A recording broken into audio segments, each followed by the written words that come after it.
Hello friends, welcome to the class. Very good morning. जैसे कि exam में ज़्यादा टाइम है नहीं और एग्ज़ाम का डेट आ चुका है, बस एडमिट कार्ड आना बाकी है और आप सबकी प्रिपरेशन भी आई होप अच्छी खासी चल रही होगी। मैं अपनी तरफ से पूरी कोशिश कर रही हूँ कि आपको रिवीजन करने लायक एटलीस्ट मैं वीडियोस दे दूँ, सो दैट अगर आप फ्री टाइम में भी ये वीडियोस देखो तो आपको टॉपिक जो है आपके माइंड में आते रहे कि हाँ ये टॉपिक था, ये टॉपिक मैंने पढ़ा है या ये टॉपिक नहीं पढ़ा है। और क्वेश्चंस देखो, क्वेश्चंस तो आपको काफी मिल जाएंगे वाईटी पे, तो उससे भी आप कर सकते हो। बाकी कुछ पीवाईक्यूज मैंने भी अपलोड किया है और रिसेंट क्वेश्चन 2025 के ऑलरेडी अपलोडेड है वाईटी पे, जो आपका जनवरी में एग्जाम हुआ था वो वाला, तो आप वो भी वॉच कर सकते हो एंड उससे भी अपना अंडरस्टैंडिंग क्वेश्चन का ले सकते हो। तो बेसिकली अगर अभी का क्लास की बात करें तो ये आपका पेपर नंबर 2 के लिए है। पेपर नंबर 2 क्या है हमारा? कॉमर्स है। पेपर नंबर 2 में कॉमर्स का यूनिट नंबर 1 से ये टॉपिक हम कवर करेंगे आज और रिवीजन करेंगे इसका। ठीक है, सारे ही टॉपिक को मैं समझाने की कोशिश करूंगी मैक्सिमम। अगर आपने पहले भी पढ़ा है यूनिट नंबर 1 तब आपको ये क्लास समझ में आ सकता है, क्योंकि छोटे छोटे शॉर्ट शॉर्ट मैंने एक्सप्लेनेशन रखे हैं सो दैट आपका बस माइंड में ये पॉइंट आ सके एंड समझ में आ सके कि हाँ ये पॉइंट मैंने पढ़ा है। ठीक है, और इससे आपका पीवाईक्यू सॉल्व हो सके। तो चलो स्टार्ट करते हैं। यूनिट 1 का कुछ टॉपिक यहाँ हम कवर करेंगे, जैसे कि इंटरनेशनल बिजनेस। इंटरनेशनल बिजनेस क्या होता है?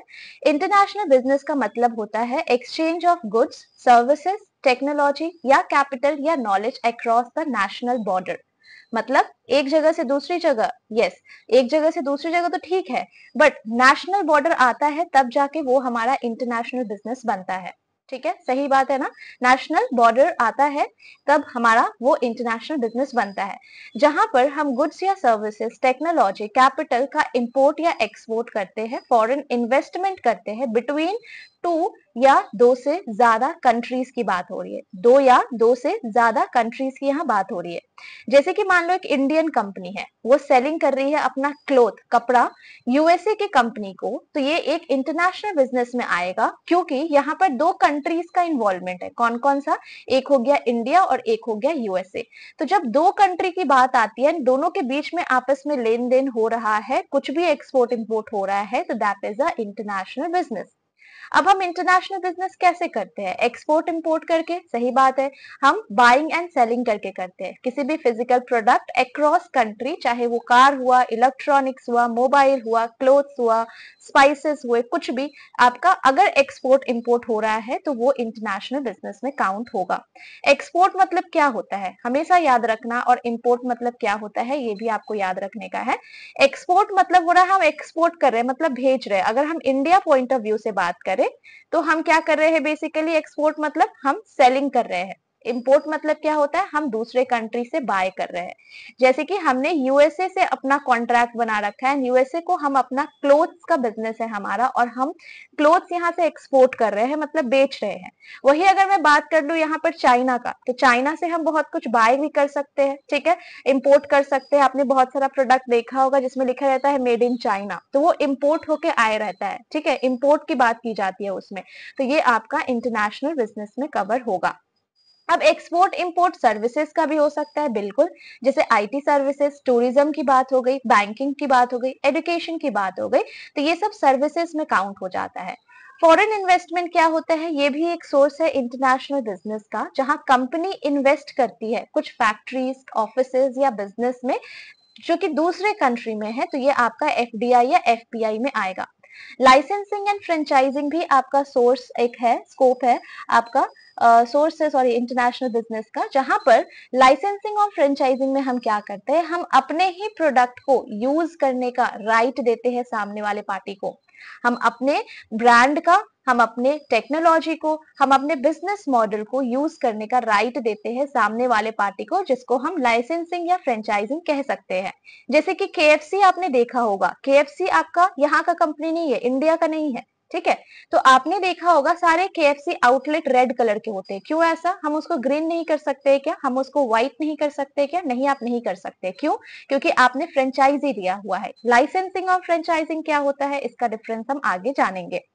इंटरनेशनल टेक्निकल कोलैबोरेशन, हम क्या कर रहे हैं, दो कंट्रीज आपस में मिल करके टेक्नोलॉजी, रिसोर्स एंड डेवलपमेंट को शेयर करने की बात कर रही है। ठीक है, शेयर, जहां ये शेयर वर्ड आ जाता है ना, वहां कोलैबोरेशन वर्ड आ जाता है। मतलब दो कंट्री, दो अलग अलग कंट्री आपस में मिल करके किसी रिसोर्सेज को शेयर करने की बात कर रही है, तो ये भी आपका इंटरनेशनल बिजनेस में ही काउंट होगा। इंटरनेशनल मार्केटिंग, जहां पे हम प्रमोट कर रहे हैं, सेल कर रहे हैं अपने प्रोडक्ट या सर्विसेज को ग्लोबल बेसिस पे अलग अलग स्ट्रैटेजीज को यूज करके। ग्लोबल सप्लाई चेन मैनेजमेंट, हम अपना प्रोडक्शन को, स्टोरेज को, प्रोडक्ट का डिलीवरी को मैनेज कर रहे हैं अक्रॉस द कंट्रीज, मतलब डिफरेंट डिफरेंट कंट्रीज में। क्रॉस कल्चरल मैनेजमेंट, हैंडल करना बिजनेस ऑपरेशन। बिजनेस ऑपरेशन मतलब हम डे टू डे टास्क की बात कर रहे हैं, जिसमें आपका लैंग्वेज का बात आ जाता है, कल्चर का बात आ जाता है, हैबिट का बात आ जाता है, एथिक्स का बात आ जाता है, जो जो डिफरेंट डिफरेंट कंट्रीज के डिफरेंट डिफरेंट फॉलो होता है, दैट इज क्रॉस कल्चर। अब ये सब करने का बेनिफिट क्या है, हम क्यों करते हैं, हम क्यों करना चाहते हैं इंटरनेशनल बिजनेस, क्या फायदा है? हमें कुछ बेनिफिट होता होगा तभी ना करेंगे, नहीं तो हम क्यों बिना मतलब का किसी दूसरे कंट्री में जा करके बाइंग एंड सेलिंग करना चाहे। अब इसका कुछ बेनिफिट है, इंपॉर्टेंस है। जैसे कि पहला हम देखेंगे मार्केट एक्सपेंशन।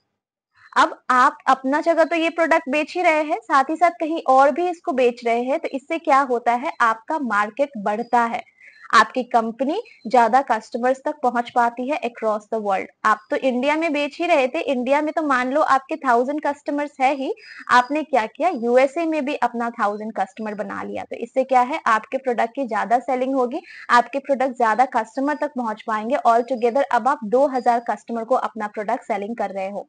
इंक्रीज प्रॉफिटेबिलिटी, अब जैसे कि 2000 कस्टमर हो गए हैं आपके पास, तो पहले आपको मान लो 1000 कस्टमर से 1 करोड़ का बिजनेस मिलता था, अब 2000 बिजनेस से 2 करोड़ का बिजनेस मिलेगा, तो आपकी रेवेन्यू बढ़ गई, आप फास्टली ग्रो करोगे, आपका बिजनेस ज्यादा फैलेगा, तो है ना। Optimum use of resources, countries जो है अपने नेचुरल, अपने ह्यूमन और कैपिटल रिसोर्सेज को प्रॉपरली यूटिलाइज कर सकती है, प्रॉपर तरीके से उसका यूज करके प्रोडक्शन कर सकती है, एंड प्रोडक्शन करके कस्टमर्स तक अपने प्रोडक्ट को पहुंचा सकती है, that is optimum use of resources. Exchange of technology promotes transfer advanced skill, technology and innovation between countries. Employment generation भी होता है। अब एक होस्ट कंट्री होता है और एक होम कंट्री होता है, दोनों क्या डिफरेंस है, होम कंट्री की जब हम बात करें तब हम डोमेस्टिक की बात करें, मतलब हम इंडिया की बात करें, और जब हम होस्ट कंट्री लिख रहे हैं मतलब हम अब्रॉड या फिर कोई दूसरे कंट्री की बात कर रहे हैं जो कि इंडिया का नहीं, कहीं और से जिससे हमारी डीलिंग चल रही है, अब्रॉड। ठीक है, होस्ट मतलब सम डिफरेंट कंट्री, कोई और। ठीक है, तो दिस इज मान लो अब्रॉड को हो गया। तो दोनों कंट्रीज का बीच में जब बिजनेस का लेन देन चलेगा तो इससे जॉब क्रिएट होगा, एम्प्लॉयमेंट जनरेट होगा, कंट्रीज अपने प्रोडक्ट और सर्विसेज को एक्सपैंड कर पाएगी, इंटरनेशनल रिलेशन अच्छा हो पाएगा, एक डिप्लोमेटिक ट्रेड रिलेशनशिप बन पाएगा अमंग कंट्रीज। ठीक है, जो मजबूत होगी, रिलेशनशिप अच्छी होगी। बेटर प्रोडक्ट अवेलेबिलिटी, पर्सन को, कस्टमर्स को काफी ज्यादा अच्छे प्रोडक्ट्स मिल सकते हैं, फॉरेन प्रोडक्ट भी मिल सकते हैं, या जो लोकल प्रोडक्ट अवेलेबल है उसको हम फॉरेन में भेज सकते हैं इंटरनेशनल बिजनेस के हेल्प से। नेक्स्ट हम देखें इंप्रूव बिजनेस स्किल्स, तो ये ग्लोबल कॉम्पिटिटिवनेस इनहेंस करता है मैनेजरियल एंड मार्केटिंग स्किल को। तो ये था बेनिफिट क्यों हम करते हैं। बहुत इंपॉर्टेंट पॉइंट ये भी है कि इंटरनेशनल बिजनेस करने से हमारा जो रिस्क होता है, ये रिस्क कम होता है और रिस्क हम शेयर कर पाते हैं। अब रिस्क हम शेयर किसके साथ करेंगे, ये देखो, एक कंपनी है जो कि डोमेस्टिकली अपने प्रोडक्ट को सेल करती है और साथ ही साथ इंटरनेशनली भी सेल करती है, तो इससे क्या है, वो अपने रिस्क को अलग अलग मार्केट में बांट दे रही है। मान लो एक डोमेस्टिक मार्केट में जो उसने सेलिंग कर रखा है, डोमेस्टिक मार्केट में यहाँ पर उसका ज्यादा सेलिंग नहीं हुआ और अल्टीमेटली उस कंपनी को लॉस हो रहा है, कोई बात नहीं, कोई दिक्कत नहीं है, चाहे वो फॉरेन मार्केट कर रही है, फॉरेन में जहां वो सेलिंग कर रही है वहां से उसको जो प्रॉफिट होगा, वहां से जो प्रॉफिट इसको मिलेगा, उससे ये रिस्क को यहाँ से मैनेज कर सकता है। इसकी वजह से यहाँ लिखा है कि हमारी कंपनी अगर दोनों जगह ऑपरेट करती है तो ये बैलेंस से कर सकती है दोनों का बीच में, एंड वाइस वर्सा, कभी इसको प्रॉफिट तो इसको लॉस, इसको लॉस तो इसको प्रॉफिट, तो इस चीज को कंपनी बैलेंस करके रख सकती है, जिसको हम रिस्क शेयरिंग से समझ सकते हैं। ठीक है, company doesn't fall all risk in one place. यहाँ पे क्या हो रहा है कि अगर हम अपना प्रॉफिट एक ही दुकान पर या फिर एक ही बिजनेस पर रखेंगे, तो अगर इस बिजनेस को लॉस होगा मतलब हमें भी लॉस होगा। लेकिन यही हम अपना कंपनी को अलग अलग जगह अगर फैला दे, अलग अलग जगह भी हम डिलीवरी करने लगे, तो इससे क्या होगा, अगर यहाँ पे लॉस है तो यहाँ से हम प्रॉफिट ले सकते हैं, अगर यहाँ से प्रॉफिट है तो यहाँ का लॉस हम मैनेज कर सकते हैं। ठीक है, तो इस तरीके से हम अच्छे तरीके से मैनेज कर सकते हैं इंटरनेशनल बिजनेस के हेल्प से। अब इसका एडवांटेजेस क्या है? बहुत ही इजी, मार्केट एक्सपेंशन ऑलरेडी मैंने आपको समझा दिया है, हायर प्रॉफिट हो सकता है ये भी बता दिया, अपने रिसोर्स को अच्छे से हम यूज कर सकते हैं, टेक्नोलॉजी ट्रांसफर कर सकते हैं एंड एम्प्लॉयमेंट जनरेशन कर सकते हैं, इंटरनेशनल रिलेशन भी अच्छा होगा, डाइवर्स प्रोडक्ट मतलब कस्टमर को वेराइटी ऑफ प्रोडक्ट मिल पाएगा, वेराइटी ऑफ गुड्स और सर्विसेज मिल पाएगा, ग्लोबल कॉम्पिटिटिवनेस हो पाती है, encourage innovation and better management. ठीक है, लेकिन इसके साथ साथ कुछ डिसएडवांटेज भी है। हम बोलते हैं ना कि अगर किसी को का कुछ एडवांटेजेस है तो उसका डिसएडवांटेजेस भी आएगा आपके साथ। डिसएडवांटेज की बात करें तो कल्चरल डिफरेंस हो जाती है। यूएसए का लैंग्वेज का अगर हम बात करें तो वो प्रॉपर इंग्लिश हो जाता है, लेकिन अगर हम इंडिया का बात करें, इंडिया के जो शॉपकीपर्स है उनका अगर लैंग्वेज की बात करें तो वो पर्टिकुलरली हिंदी हो जाता है मेन। तो लैंग्वेज डिफरेंस हुआ, कस्टम डिफरेंस हुआ, मिसअंडरस्टैंडिंग हो सकती है, कल्चर में डिफरेंस हो सकता है, सबका टेस्ट में डिफरेंस हो सकता है, सबका लाइकिंग में डिफरेंस हो सकता है, तो यहाँ पर थोड़ा कंपनी को यहाँ पे चैलेंज फेस करना पड़ता है। पॉलिटिकल रिस्क, अब जब गवर्नमेंट पॉलिसीज में भी चेंजेस आ जाती है ना, इनस्टेबिलिटी होने की वजह से आपके अल्टीमेटली बिजनेस को ही इफेक्ट होता है।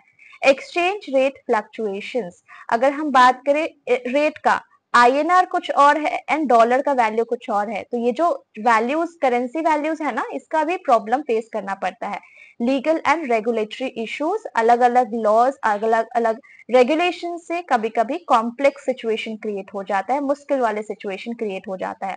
लॉजिस्टिकल चैलेंजेस, अब लॉजिस्टिक की बात करें तो लॉजिस्टिक मतलब हो जाता है आपने अमेजन से प्रोडक्ट ऑर्डर किया, ठीक है, अब डिलीवरी बॉय आपके पास आएंगे, तो ये प्रोडक्ट यहां से लेकर के आप तक पहुंचाने तक में जो जो प्रोसेस हुआ है ये लॉजिस्टिक में कवर किया जाता है। ठीक है, जैसे कि आपने अमेजन से यहाँ ऑर्डर किया, ठीक है, यहाँ ऑर्डर प्लेस हो गया, प्लेस आपने पेमेंट कर दी, ठीक है, अब क्या हुआ, इसकी प्रोडक्ट की पैकेजिंग, प्रोडक्ट का लेबलिंग, प्रोडक्ट का प्रॉपर तरीके से उसको बॉक्स वगैरह सारा कुछ में करना, ये एक प्रोसेस हो गया।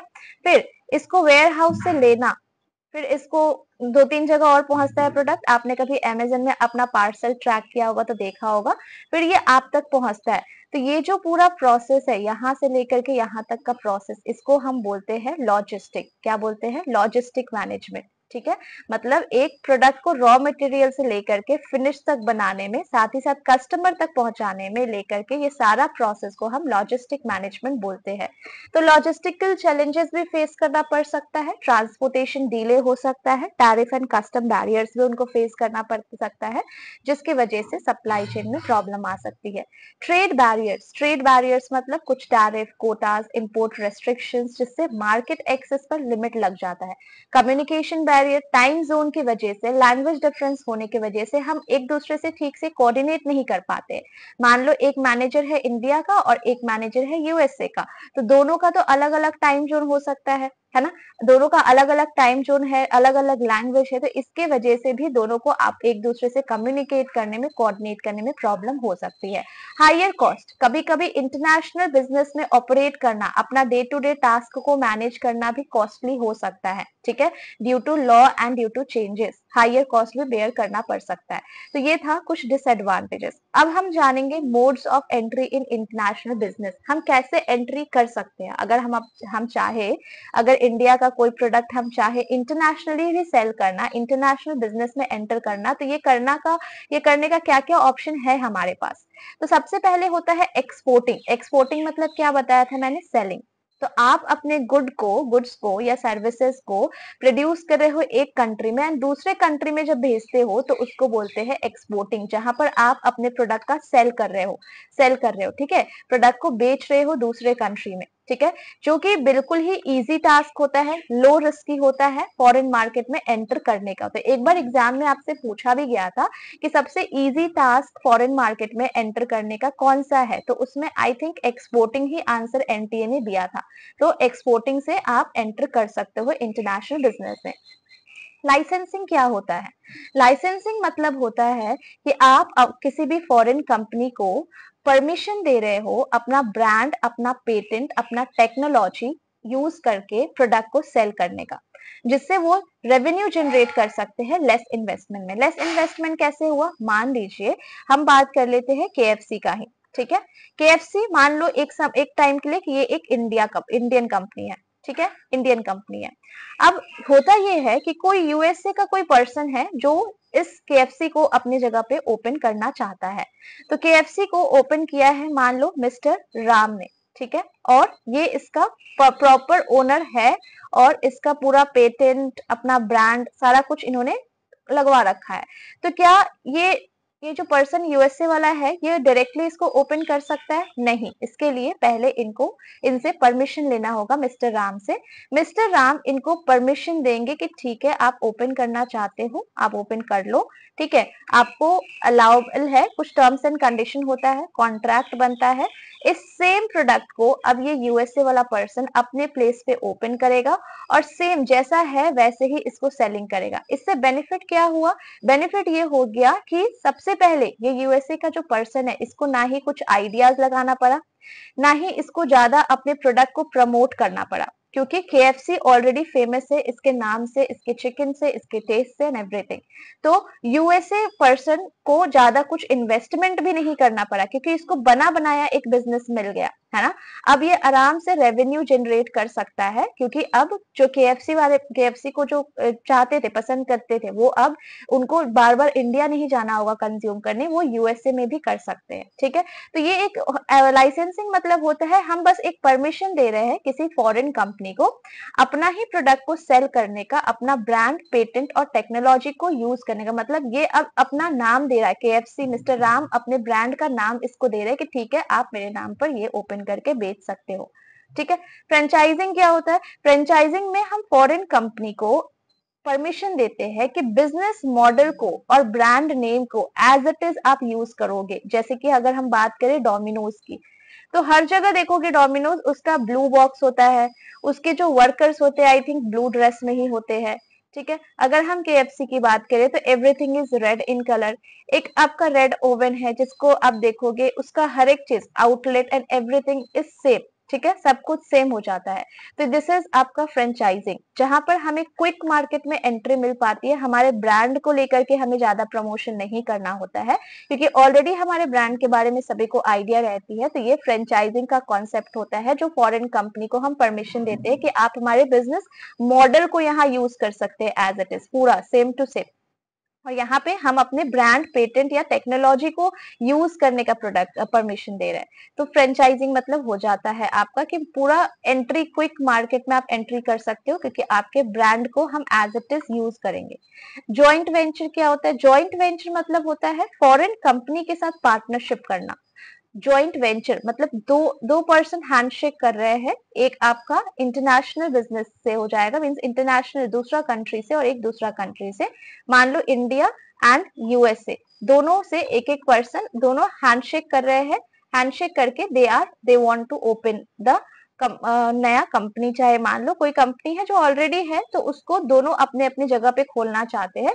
तो इससे क्या होगा? रिस्क शेयर होगा, कॉस्ट शेयर होगा, प्रॉफिट शेयर होगा। तो जॉइंट वेंचर मतलब हो सकता है आपका पार्टनरशिप बोल लो या पार्टनरिंग बोल लो, जहां पर फॉरेन कंट्री के साथ हम पार्टनरशिप कर रहे हैं कि एक न्यू बिजनेस को हम ओपन करना चाहते हैं। होली ओन्ड सब्सिडी क्या होता है? होली ओन्ड सब्सिडी मतलब एक फुल्ली ओन्ड कंपनी ओपन करना फॉरेन में, मतलब यहाँ पर पहले से कुछ नहीं है, हम अपना नया कुछ ओपन कर रहे हैं, बिल्कुल एकदम फ्रेश ओपन कर रहे हैं। होली ओन्ड में एकदम फ्रेश ओपनिंग हो रही है फॉरेन कंट्री में, ठीक है, फ्रेश ओपनिंग हो रही है फॉरेन कंट्री में, full control but higher investment and risk. हमारा जब खुद का सारा कुछ रहेगा तो अपना पूरा कंट्रोल रहेगा, साथ ही साथ इसके वजह से ये ज्यादा रिस्की भी होगा क्योंकि हम टोटल एक नया ओपन कर रहे हैं, तो हमारे पास आइडिया नहीं है कि ये चलेगा या नहीं चलेगा, तो हमें इन्वेस्टमेंट भी काफी ज्यादा करना पड़ता है होली ओन सब्सिडी में। क्या लिखा है? होली ओन्ड सब्सिडी, मतलब खुद का पूरा हम ही अकेले ओनरशिप है। कॉन्ट्रैक्ट मैन्युफैक्चरिंग मतलब होता है कि outsourcing production to foreign company while keeping control over market and sales, reduce करना कॉस्ट एंड यूज करना local expertise for this. Turnkey project, turnkey project मतलब आपने देखा होगा रोड को बनाने का हम किसी को कॉन्ट्रैक्ट देते हैं, ठीक है, हम किसी को कंस्ट्रक्शन का वर्क करने के लिए टास्क दे रहे हैं, डैम को बिल्ड करने का टास्क दे रहे हैं, बिल्डिंग बनाने का टास्क दे रहे हैं, तो ये हमने किसी को कॉन्ट्रैक्ट दे दिया है। ये कंप्लीट होने के बाद वो हमें इसका ये एक ऐसे समझ सकते हो, टर्न एंड की, मतलब वो हमें एक की देंगे जिसको टर्न करने से हमारा वर्क कंप्लीट जो है, कंप्लीट पूरा रेडी टू यूज वर्क हमें मिल रहा है, एंड वो कीज को इंसर्ट करने से हमारा टास्क शुरू हो जाएगा। तो टर्न की प्रोजेक्ट मतलब हमें एक फुल्ली ऑपरेशनल फैसिलिटी, मतलब proper ready to use task कर करके दिया जा रहा है और हमें बस की को टर्न करना है सो दैट उसका वर्किंग स्टार्ट हो सके, ठीक है, जो कि हम कंस्ट्रक्शन या इंजीनियरिंग में देखते हैं। रोड आपको बना करके दे दिया जा रहा है, आपको बस प्रोजेक्ट कंप्लीट होने पर उसका की दे दिया जाएगा, आप उस की को टर्न करोगे तो वहां पर सारा काम शुरू हो जाएगा, अपना जो टास्क होता है उससे रिलेटेड। अब नेक्स्ट ये तो आपका हो गया कि आप कैसे एंटर कर सकते हो इंटरनेशनल बिजनेस में। नेक्स्ट है हम देखेंगे इंट्रा कॉर्पोरेट ट्रांसफर का मतलब क्या होता है, ठीक है, ये सब भी आपका इंटरनेशनल बिजनेस से ही रिलेटेड है। इंट्रा कॉर्पोरेट ट्रांसफर का मतलब है जहां पर हम अपने एम्प्लॉइज को ही मूव कर रहे हैं विद इन सेम कंपनी। आपने कम्युनिकेशन में पढ़ा है इंट्रा कम्युनिकेशन होता है और एक इंटर कम्युनिकेशन होता है। इंट्रा मतलब क्या होता है? सेल्फ, खुद से बातचीत करना, और इंटर मतलब क्या होता है? जहां पर दो पर्सन इन्वॉल्व होते हैं। तो यहाँ पर इंट्रा लिख दिया है मतलब हम सेम कंपनी में ही एम्प्लॉइज का मूवमेंट कर रहे हैं लेकिन कंट्रीज अलग है। मतलब यहाँ पर ऐसे हम समझ सकते हैं कि मान लो टाटा कंपनी का अगर हम बात करें तो ये इंडिया में भी हो गया एंड यूएसए।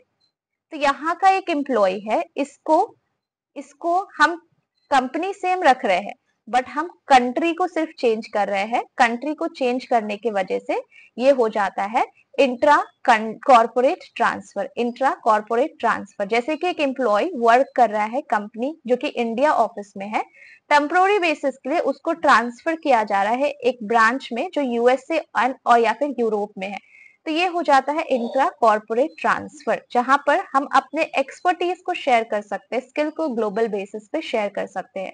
ये शॉर्ट टर्म के लिए होता है यूजुअली, या लॉन्ग टर्म के लिए भी हो सकता है। मैनेज करना global operation smoothly and maintain करना कंसिस्टेंसी के लिए होता है। तो employ keep their job but work temporary in foreign location. ये मल्टीनेशनल कंपनी ज्यादा करती है, मल्टीनेशनल कॉर्पोरेशन कंपनी ज्यादा करते हैं। इनडायरेक्ट एक्सपोर्टिंग क्या होता है और डायरेक्ट एक्सपोर्टिंग क्या होता है? मतलब बेसिकली एक्सपोर्टिंग, अगर कि हम एक्सपोर्टिंग की बात करें तो exporting is of two type, one is direct and one is indirect. Direct and indirect. अभी हम इनडायरेक्ट और डायरेक्ट को देखेंगे। इनडायरेक्ट मतलब हुआ कि जहां कंपनी अपने प्रोडक्ट को सेल तो कर रही है लेकिन डायरेक्टली कस्टमर तक नहीं, बीच में कोई मिडिल मैन, एक्सपोर्ट एजेंट हो जाते हैं जो हमारे खुद के कंट्री के हैं। तो एजेंट सेल करता है अपना गुड इंटरनेशनली बट यहाँ पर बीच में एक पर्सन इन्वॉल्व हो जाते हैं जो कि मिडिल मैन या एक्सपोर्ट पर्सन हो सकते हैं। तो कंपनी डायरेक्टली फॉरेन से डील नहीं कर रही है, यहाँ पर बेसिकली आपका बीच में कोई एक पर्सन इन्वॉल्व हो रहा है जिसकी वजह से ये लो रिस्क होता है, लेस इन्वेस्टमेंट होता है एंड लेस कंट्रोल होता है मार्केटिंग एंड डिस्ट्रीब्यूशन में। इसका एग्जाम्पल हो सकता है कि एक इंडियन हैंडीक्राफ्ट मेकर है जो सेल करता है अपना प्रोडक्ट एक्सपोर्ट हाउस को, जो कि सेल करते हैं फिर अब्रॉड में। तो ये होता है इनडायरेक्ट, जहां पर इनडायरेक्ट में हम बीच में एक पर्सन का इंट्रोडक्शन करा रहे हैं जो हमारे प्रोडक्ट को यहाँ से लेकर के दूसरे कंट्री में पहुंचाएगा। तो बीच में एक नया पर्सन का इसमें इंट्रोडक्शन होता है। डायरेक्ट की बात करेंगे तो डायरेक्ट आपका डायरेक्टली जो कस्टमर तक पहुंचाता है, जैसे कि मान लो यहाँ पर जो प्रोडक्शन जिस कर रहा है वो डायरेक्ट कस्टमर तक भी पहुंचा रहा है, ठीक है। जैसे कि अमेजन कंपनी एलेक्सा का सेलिंग कर रही है, ठीक है, अपना ही कुछ प्रोडक्ट का अमेजन प्राइम वीडियो का सेलिंग कर रही है। तो ये क्या क्या में जाएगा, आपका डायरेक्ट में जाएगा कि ये अपना ही बनाया हुआ प्रोडक्ट को डायरेक्ट कस्टमर तक पहुंचा रही है, तो ये डायरेक्ट में होगा। वेयर अमेजन पे ही और भी कई सारे सेलर है जो बीच में एक अमेजन का हेल्प ले रहे हैं कस्टमर तक पहुंचने में, ठीक है, कस्टमर तक पहुंचने में। तो डायरेक्ट एक्सपोर्टिंग में कोई इंटरमीडियरी नहीं होता है, हमारा पूरा कंट्रोल होता है प्राइसिंग पर, प्रमोशन पर, डिस्ट्रीब्यूशन पर, जहां पर हमें ज्यादा इन्वेस्टमेंट, नॉलेज एंड एफर्ट लगाना पड़ता है। एक टेक्सटाइल कंपनी है इंडिया में जो डायरेक्टली सेल करती है अपना product retail store in Europe तक, ठीक है। अब हम नेक्स्ट देखते हैं contractual mode of entry in IB क्या होता है। Contractual mode of entry in international business. Contractual mode का मतलब है नॉन इक्विटी बेस्ड मेथड। मतलब ये क्या है, इसमें हम एक कॉन्ट्रैक्ट कर रहे हैं, एक अग्रीमेंट क्रिएट कर रहे हैं डोमेस्टिक एंड फॉरेन कंपनी का बीच में, ठीक है, और जो कि बिल्कुल लो रिस्क होता है, लो इन्वेस्टमेंट के साथ होता है। जैसे कि लाइसेंसिंग भी आपका कॉन्ट्रैक्चुअल में ही आएगा। दो पर्सन मिलके आपस में क्या कर रहे हैं, कॉन्ट्रैक्ट ही ना कर रहे हैं कि मैं आपका प्रोडक्ट का ब्रांड, ट्रेडमार्क, पेटेंट यूज करूंगा, आप मुझे इसका परमिशन दे दीजिए, ठीक है। तो एक लाइसेंसर होता है जो होम कंट्री का होता है और एक लाइसेंसी होता है जो फॉरेन कंट्री का हो सकता है। तो एक दूसरे को मतलब राइट दे रहे हैं, जैसे कोका कोला कंपनी, ये कुछ कंट्रीज में आपने देखा होगा, बहुत सारे कंट्रीज में है ना, तो ये आपका लाइसेंसिंग का पार्ट हुआ। फ्रेंचाइजिंग की बात करें तो फ्रेंचाइजिंग में आप अपना पूरा बिजनेस मॉडल ही ट्रांसफर करते हो एज इट इज। लाइसेंसिंग जहां पर फ्रेंचाइजिंग भी लाइसेंसिंग के जैसा ही है, बट फ्रेंचाइजिंग में फ्रेंचाइजर जो है फ्रेंचाइजी को पूरा राइट देता है अपना brand name, product and business model को एज इट इज यूज करने का। जैसे मैकडोनल्ड हुआ, डोमिनोज हुआ, तो ये आउटलेट पूरा वर्ल्ड अगर आप विजिट करोगे तो इनका आउटलेट सेम टू सेम होगा, कोई चेंजेस नहीं होगा। आप ये सारे बिजनेस को अगर विजिट करोगे हर कहीं भी जगह, कहीं भी अराउंड द वर्ल्ड कहीं भी, तो ये सेम होगा। लेकिन ये लाइसेंसिंग पर अप्लाई नहीं होता है। लाइसेंसिंग पर हो सकता है कोको कोला, आपने अलग अलग स्टोर में अलग अलग कंडीशन उसको रखा हुआ देखा होगा, वहां पर जो शॉपकीपर होंगे उनका ड्रेसिंग सेंस अलग होगा, उनका बेचने का तरीका अलग होगा। लेकिन फ्रेंचाइजिंग में everything is same, as it is, सब कुछ सेम रहता है। टेक्निकल कोलैबोरेशन क्या होता है, एक फॉरेन कंपनी प्रोवाइड करती है टेक्निकल नो हाउ ट्रेनिंग, मतलब हम पूरा उनको ट्रेनिंग दे रहे हैं कैसे आप मशीन को यूज कर सकते हैं इलेक्ट्रॉनिक, या कैसे आप कोई आईटी एप्लीकेशन को यूज कर सकते हो, इसको जो बनाया है वही बता पाएगा। तो this is a technical collaboration. Management contract क्या होता है, हम क्या कर रहे हैं, मैनेजमेंट कॉन्ट्रैक्ट में एक कंपनी प्रोवाइड करती है management skill, managerial skill and expertise दूसरे कंपनी को जो कि ऑपरेट कर रहा है अपना बिजनेस फॉरेन कंट्री में, और इसके लिए बदले में वो कुछ फी चार्ज करती है। जैसे कि hotel chain managing hotel owned by others. Turn की प्रोजेक्ट का मैंने अभी आपको बताया, टर्न की प्रोजेक्ट जो होता है बेसिकली यहाँ कंपनी डिजाइन करती है या बिल्ड करती है एक फैसिलिटी जो अब्रॉड का है, और एक बार वो रेडी टू ऑपरेट मतलब रेडी टू वर्क हो जाता है, फिर वो उस प्रोजेक्ट को हैंड ओवर करती है अपने फॉरेन क्लाइंट को, एंड फॉरेन क्लाइंट फिर उस पे अपना जो काम है, जो एक्टिविटी वो करते हैं, जो कि basically oil refineries, construction and power plant में आपने देखा होगा। टर्न की को मैं ऐसे भी आपको समझा सकती हूँ, मान लो एक इंडिया कंपनी है, इंडियन कंपनी है, और एक यूएसए का कंपनी है। अब बेसिकली यह हो ये रहा है कि इंडियन कंपनी में एक काफी अच्छा साइबर पर्सन है, साइबर नॉलेज वाला पर्सन है, ठीक है, साइबर सिक्योरिटी जिसको काफी अच्छा नॉलेज है। अब यूएसए का क्लाइंट है एक जो चाहता है एक एप्लीकेशन को बिल्ड करना, एक एप्लीकेशन बनाना चाहता है, ठीक है, जो कि ये सिर्फ इंडियन कंपनी ही वो बना करके दे सकती है। तो ये क्या करेगा, ये अपना कॉन्ट्रैक्ट साइन कराएगा इंडियन कंपनी के साथ। इंडियन कंपनी इसके एप्लीकेशन पे वर्क करेगी। जब इनका एप्लीकेशन प्रॉपर बन जाएगा तो ये एप्लीकेशन फिर इसको भेजा जाएगा और इनको एक कोड दिया जाएगा, ठीक है, जिस कोड को डालने से ये एप्लीकेशन वर्क करने लगेगा। तो क्या हुआ, ये सिर्फ ये टर्न की जैसा एक एक्टिविटी हुआ जहां पर इनको रेडी टू यूज प्रोडक्ट दी जा रही है, रेडी टू यूज प्रोडक्ट दी जा रही है, इनको सिर्फ टर्न करना है की को, सो दैट ये अपना एप्लीकेशन जो है ये अपना ये वर्क करने लगे। दिस इज अ टर्न की प्रोजेक्ट। ये क्या हो जाता है? टर्न की प्रोजेक्ट, जिसमें हम देखेंगे कि हमें कोई ओनरशिप ट्रांसफर नहीं करना पड़ रहा है, लेस फाइनेंशियल रिस्क है, इनकम हमें हो रहा है क्योंकि हम फीस या रॉयल्टी चार्ज कर रहे हैं। ये अर्ली स्टेज इंटरनेशनलाइजेशन के लिए अच्छा स्टेप होता है। अब यहाँ पर देखो लाइसेंसिंग एंड फ्रेंचाइजिंग का मेन डिफरेंस क्या होता है। लाइसेंसिंग एंड फ्रेंचाइजिंग का, लाइसेंसिंग की बात करें तो हम इसमें सामने वाले पार्टी को अपना ब्रांड, अपना पेटेंट या टेक्नोलॉजी को यूज करने का परमिशन दे रहे हैं। और फ्रेंचाइजिंग में क्या होता है? फ्रेंचाइजिंग में हम फुल राइट दे रहे हैं, अपना बिजनेस मॉडल, अपना ब्रांड, जो कुछ भी है उसको एज इट इज आप यूज करोगे, उसका पूरा परमिशन आपको दी जा रही है।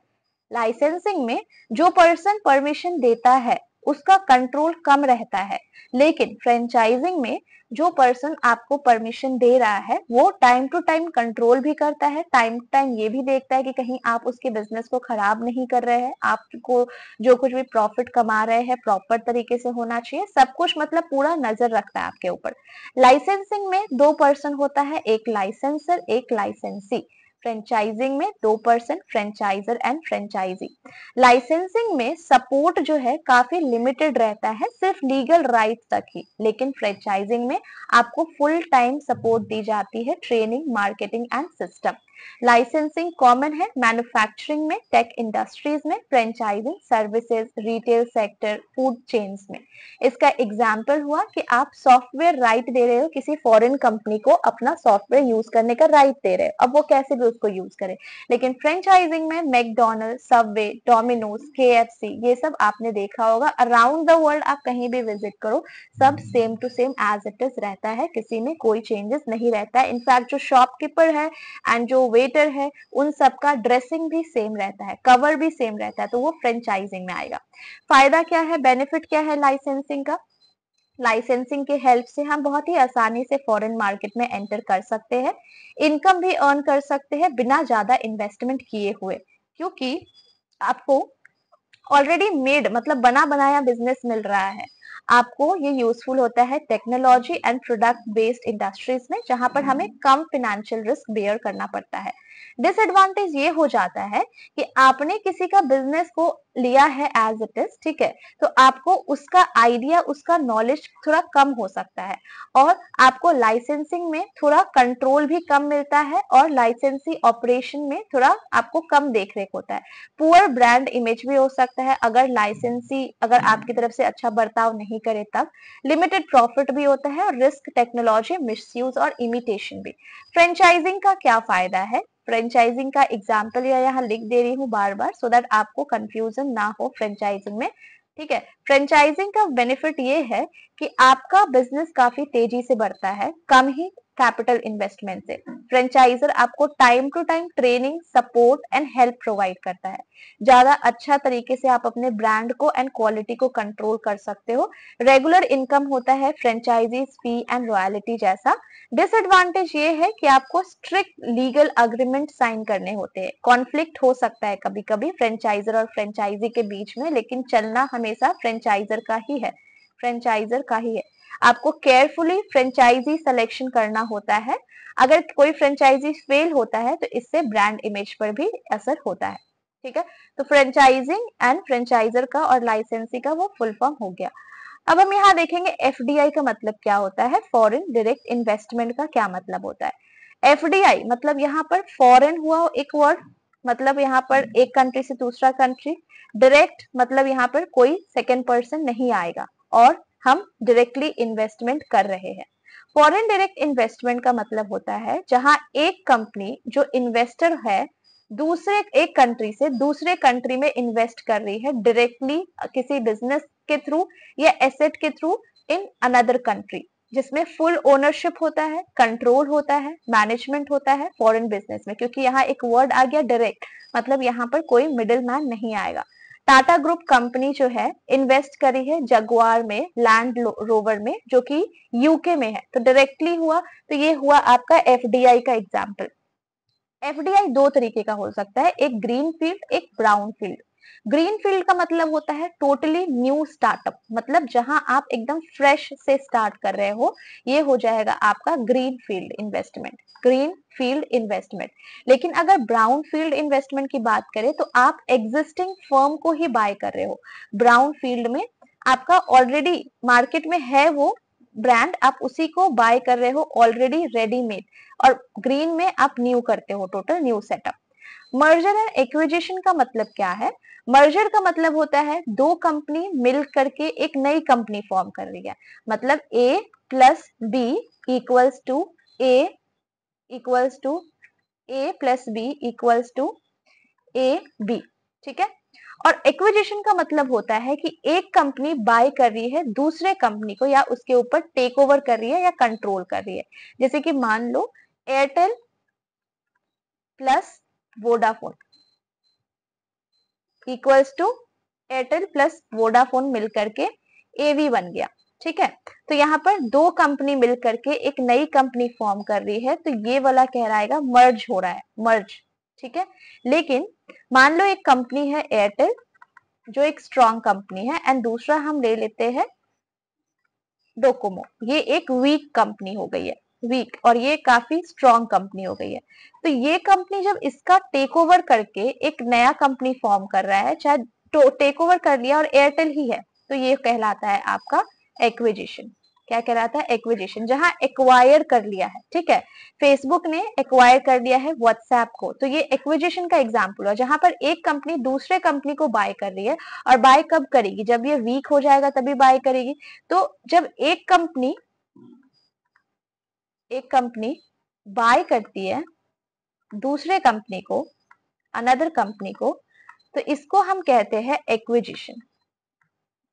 एक्विजिशन मतलब एक्वायर कर रही है, एक्वायर करी है, जहां पर एक कंपनी स्ट्रांग है एंड दूसरी कंपनी वीक है, तो इसको ये क्या कर रही है? बाय कर रही है। तो ये हो जाता है आपका एक्विजिशन का एग्जाम्पल, ठीक है। नेक्स्ट हम देखते हैं जॉइंट वेंचर क्या होता है। जॉइंट वेंचर का मतलब हुआ ये एक बिजनेस अरेंजमेंट होता है जहां पर दो या दो से ज्यादा कंपनी एक साथ मिल करके एक नया प्रोजेक्ट स्टार्ट करी है, नया प्रोजेक्ट पे वर्क कर रही है। तो ये रिसोर्सेज शेयर करेगी, प्रॉफिट शेयर करेगी, रिस्क शेयर करेगी, दोनों कंपनी अपना इंटरडिपेंडेंस मेंटेन करेगी और कोलैबोरेट करेगी एक दूसरे। जैसे कि मारुति सुजुकी, मारुति एक इंडियन कंपनी है, सुजुकी एक जापान कंपनी है, तो दोनों मिल करके वर्क कर रहा है एक अपना मेन कॉमन गोल पर, ठीक है। तो ये आपका ज्वाइंट वेंचर कहलाएगा, जहां पे नॉलेज, रिस्क और फॉरेन मार्केट में एंटर करने का सब कुछ शेयर हो रहा है। तो ज्वाइंट वेंचर मतलब होगा कि जहां पर दो कंपनी एक साथ मिल करके किसी प्रोजेक्ट पे वर्क कर रहा है, प्रोजेक्ट पे वर्क कर रहा है जिसका कॉमन गोल है, जहां पे रिस्क हो, प्रॉफिट हो या कुछ भी, सब कुछ इक्वली शेयर होगा। तो this is a example of joint venture, ठीक है, जॉइंट वेंचर। नेक्स्ट हम देखेंगे orientation of firm in international business. When a firm goes global, जब फर्म जो है ग्लोबली वर्क करने लगता है, तो उसका एटीट्यूड और माइंडसेट इंटरनेशनल बिजनेस की तरफ जैसा होता है उसको हम बोलते हैं इंटरनेशनल ओरिएंटेशन। चार तरीके का ओरिएंटेशन होता है जो कि हॉवर्ड पर्लमटर ने दिया है। हॉवर्ड पर्लमटर ने EPRG के हेल्प से चार ओरिएंटेशन फॉरेन मार्केट में जब एंटर हम करते हैं, जैसे हम वर्क कर रहे हैं, जैसे हम टास्क कर रहे हैं, हमारा जो एटीट्यूड है, हमारा जो माइंडसेट है वो इंटरनेशनल ओरिएंटेशन कहलाता है। चार तरीके का होता है। पहला हो जाता है आपका एथनोसेंट्रिक। एथनोसेंट्रिक मतलब होता है कि कंपनी जो है बिलीव करती है कि जो कुछ भी वो होम कंट्री में फॉलो कर रही है वही वो हर जगह फॉलो कर सकती है और वो बेस्ट तरीका है। मतलब एथनो की जब भी बात आएगी तो हम किसके पॉइंट ऑफ व्यू से सोचेंगे? होम कंट्री के पॉइंट ऑफ व्यू से सोचेंगे। मतलब हम जो स्ट्रैटेजी डोमेस्टिक कंट्री में लगा रहे हैं अपने प्रोडक्ट को सेल करने का, हम सेम स्ट्रैटेजी, सेम प्रोडक्ट हम ग्लोबली बेचेंगे, कोई चेंजेस हम नहीं करेंगे अगर हम फॉरेन मार्केट में एंटर कर रहे हैं फिर भी। तो ये आपका एथनोसेंट्रिक ओरिएंटेशन कहलाता है, जहां पर सेम स्ट्रैटेजी को हर एक चीज सेम हम फॉलो करेंगे, फॉरेन में भी, फॉरेन कंट्री में भी। तो ये एथनोसेंट्रिक ओरिएंटेशन कहलाएगा। एक इंडियन कंपनी है, वो सेल कर रही है सेम फूड आइटम अब्रॉड में भी विदाउट चेंजिंग टेस्ट। तो इससे क्या होता है, ये सिंपल भी होता है, लो कॉस्ट भी होता है, ये कभी कभी फेल भी हो सकता है, क्योंकि जरूरी नहीं है कि इंडियंस को जो पसंद है ज्यादा स्पाइसी खाना वो यूएसए में भी पसंद हो। तो इसके वजह से आप कस्टमर के नीड अगर फुलफिल नहीं कर पाओगे तो आपका बिजनेस फेल भी हो सकता है। तो ethnocentric home point of view से होता है, डोमेस्टिक पॉइंट ऑफ व्यू से होता है। हम जो चीज सोच करके अपनी जगह पे रख रहे हैं, अपनी जगह पे जहाँ पे हम जो सेलिंग कर रहे हैं, जो स्ट्रैटेजी लगा रहे हैं, हम सेम फॉरेन में भी लगाएंगे। पॉलीसेंट्रिक की बात करें तो पॉलीसेंट्रिक में हम ये सोचते हैं कि कंपनी ट्रीट करती है हर एक फॉरेन मार्केट को एक यूनिक तरीके से। मतलब यहाँ पर हम एक कस्टमाइज प्रोडक्ट बेचेंगे, कस्टमाइज प्रोडक्ट कंट्री के अकॉर्डिंग, लोकल सब्सिडीज को, जिसकी वजह से फ्रीडम मिल जाता है। जैसे कि मैकडोनल्ड ऑफर करती है मैक आलू टिक्की इन इंडिया, क्योंकि इंडिया में मैक आलू मतलब आलू टिक्की इज फेमस मोर। तो पॉलीसेंट्रिक जो है ये होस्ट पॉइंट ऑफ व्यू से चलता है, मतलब हम फॉरेन कंट्री में फॉरेन कंट्री के हिसाब से बेचेंगे, डोमेस्टिक कंट्री में डोमेस्टिक के हिसाब से बेचेंगे। तो ये बेटर कस्टमर सेटिस्फैक्शन देता है, high cost and less brand consistency होता है। रीजियो सेंट्रिक की बात करें तो ये आपका country to country, region to region change होते रहता है। रीजियो सेंट्रिक आपका रीजन पे फोकस करता है, ठीक है। स्ट्रैटेजीज जो भी हम यहाँ पे अप्लाई करेंगे वो रीजनल पॉइंट ऑफ व्यू से होगा। एक firm making common strategy for south Asian या यूरोप, तो यहाँ पर एक balance global and local need fulfil होता है। यह हम किसी स्पेसिफिक कंट्री डिफरेंस को इग्नोर कर सकते हैं, बट रीजनल की बात करें तो रीजियो सेंट्रिक हो जाएगा, ठीक है। जियो सेंट्रिक का मतलब होता है हम पूरे वर्ल्ड को एक सिंगल मार्केट समझ करके अपने प्रोडक्ट को डिलीवर कर रहे हैं, ठीक है, कोई चेंजेस नहीं कर रहे हैं।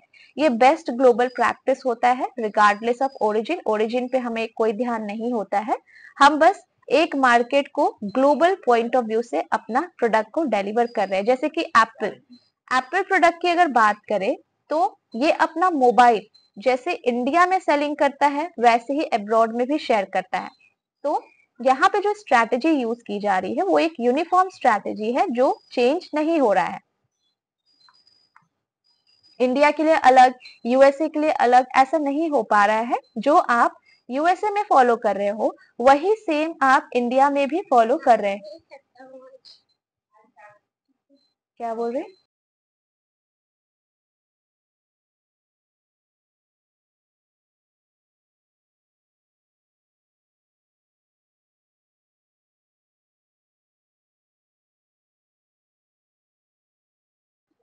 ठीक है, तो यहाँ पर हम बेसिकली जियो सेंट्रिक ओरिएंटेशन को फॉलो कर रहे हैं, जहां पर हम चेंज नहीं कर रहे हैं मार्केट टू मार्केट।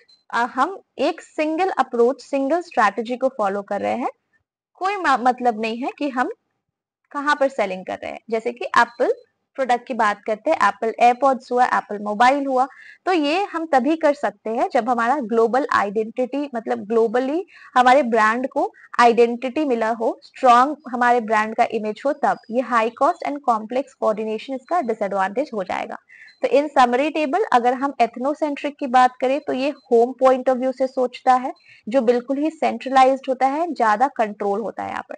पॉलीसेंट्रिक की बात करें तो हर एक कंट्री यहाँ पर host country point of view से सोचता है, ये डिसेंट्रलाइज्ड अप्रोच फॉलो करता है, कम कंट्रोल होता है। Regiocentric regional group point of view से सोचता है, जो रीजनल कोऑर्डिनेशन पे फोकस करता है, मीडियम कंट्रोल। और geocentric global point of view से सोचेगा, जहां पर हम इंटीग्रेटेड स्ट्रेटेजी को फॉलो करेंगे एंड शेयर्ड, मतलब जो हम होम में फॉलो कर रहे हैं वही हम होस्ट में भी फॉलो करेंगे। Best example is Apple product, Apple product, ठीक है। तो ये EPRG आपका ओरिएंटेशन टेबल है जो कि प्रोवाइड किया गया हार्वर्ड पर्ल मटर की तरफ से। याद रखने वाला इसमें ये है कि E हो गया होम, P हो गया होस्ट, R हो गया रीजियो एंड G हो गया ग्लोबल पॉइंट ऑफ व्यू से, ठीक है। नेक्स्ट आपका आता है type of company in global business, ठीक है। एक होता है डोमेस्टिक कंपनी, जो सिर्फ होम पॉइंट ऑफ व्यू से सोचेगा, इसमें कोई इंटरनेशनल इन्वॉल्वमेंट नहीं होगा। ये अपने प्रोडक्ट को सिर्फ लोकल कस्टमर्स को ही देंगे एंड लोकल मार्केट तक ही अपना प्रोडक्ट रखेंगे। जैसे कि मान लो एक बेकरी शॉप है जो सिर्फ अपना प्रोडक्ट को जमशेदपुर में ही सेल कर रहा है, तो ये डोमेस्टिक कंपनी कहलाएगा जिसका फॉरेन या इंटरनेशनल से कोई लेना देना नहीं है। इंटरनेशनल कंपनी की बात करेंगे तो ये होम में भी करता है टास्क और ये अपने प्रोडक्ट को एक्सपोर्ट भी करता है दूसरे कंट्री में। तो limited international presence and no offices abroad. यहाँ पर जैसे कि एक इंडियन टेक्सटाइल कंपनी है, अपने प्रोडक्ट को सेल कर रही है यूएस में भी ऑनलाइन एक्सपोर्ट करके, तो ये आपका इंटरनेशनल कंपनी कहलाएगा। मल्टीनेशनल कंपनी किसको बोलते हैं? जिसका कंपनी ऐसा कंपनी जो मल्टीपल कंट्रीज में ऑपरेट कर रही है और हर एक कंट्री को मैनेज करने वाला पर्सन इंडिपेंडेंटली वर्क कर रहा है उसका operation day to day task को। तो ये नेस्ले कंपनी हो जाएगा जो अलग अलग प्रोडक्ट देती है इंडिया में भी यूरोप में भी। तो ये think local and act local वाला कॉन्सेप्ट को फॉलो करती है। मल्टीनेशनल एंटरप्राइज, एमएनसी हो गया मल्टीनेशनल कॉरपोरेशन और एमएनई हो गया मल्टीनेशनल एंटरप्राइज। ये दोनों थोड़ा बहुत सेम तो है, लेकिन एमएनसी में हम सारे कॉरपोरेट को लेते हैं, ठीक है, एंड एमएनई में हम नॉन कॉरपोरेट को लेते हैं, ठीक है। जैसे कि एनजीओ हो गया जो नॉन प्रॉफिट कंपनी हो गई जो सिर्फ सोसाइटी के बेनिफिट के लिए वर्क कर रही है। तो एमएनई में सारे non corporate offices and firms आ जाएंगे जो एनजीओ वगैरह हो गए। तो जितने भी एमएनसी एंड एमएनईज है सब सेम तो है, बट एमएनई एमएनसी नहीं हो सकता है। यूनिडो एक आपका एमएनई कंपनी है जो ग्लोबली ऑपरेट करता है। ग्लोबल कंपनी की बात करें तो ग्लोबल कंपनी एक सेंट्रलाइज्ड अप्रोच को फॉलो करता है जो कि एक स्टैंडर्डाइज्ड प्रोडक्ट डिलीवर करता है across the world. Best example is Apple product. Little adaptation local needs को फोकस करते हुए central control is maintained. Example Apple, same iPhone वो ग्लोबली डिलीवर करता है जो वो इंडिया में डिलीवर कर रहा है जो वो यूएसए में डिलीवर कर रहा है। तो think global act global. Transnational company, transnational company जो है ये मिक्सचर होता है ग्लोबल का भी और लोकल का भी।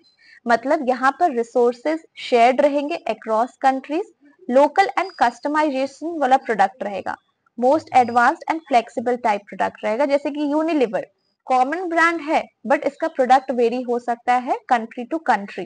तो ट्रांसनेशनल में ये आपका ग्लोबल भी है और प्लस लोकल भी है, ग्लोबल प्लस लोकल ट्रांसनेशनल।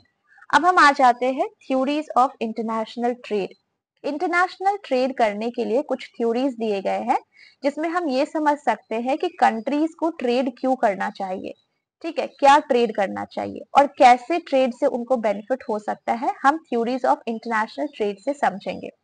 सबसे पहला थ्योरी है आपका मर्केंटालिज्म थ्योरी। मर्केंटालिज्म थ्योरी जो 16 से 18 सेंचुरी का है जिसमें हमारा मोस्टली फोकस था गोल्ड एंड सिल्वर पर, ठीक है। मर्केंटालिज्म में हमारा फोकस था वेल्थ जनरेट करने पर, वेल्थ जनरेट करने पर, जिसमें हमने सबसे ज्यादा फोकस किया गोल्ड पर, सोना पर, गोल्ड, ठीक है, gold and silver, gold and silver पर, गोल्ड एंड सिल्वर पर, ठीक है। मर्केंटालिज्म में हमारा ये सोचना था कि जितना ज्यादा हो सके उतना एक्सपोर्ट करो। मतलब यहाँ पर हमने फोकस किया एक्सपोर्ट पर, एक्सपोर्ट ज्यादा से ज्यादा होना चाहिए देन इंपोर्ट, जिससे हमें वेल्थ हो सके, क्योंकि हम जितना एक्सपोर्ट करेंगे हम उतना सेल करेंगे और जितना ज्यादा सेल होगा हमारे कंट्री का उतना वेल्थ बढ़ेगा, और जिससे मर्केंटालिज्म थ्योरी पर आते हैं। गवर्नमेंट कंट्रोल करता था, ट्रेड वाज एनकरेज्ड। एग्जाम्पल हो गया कॉलोनियल पीरियड जैसे कि ब्रिटिश इंडिया जो मर्केंटालिज्म को फॉलो करता है, ठीक है, प्रमोट करता है ट्रेड वॉर्स एंड इग्नोर करता है म्यूचुअल बेनिफिट्स को।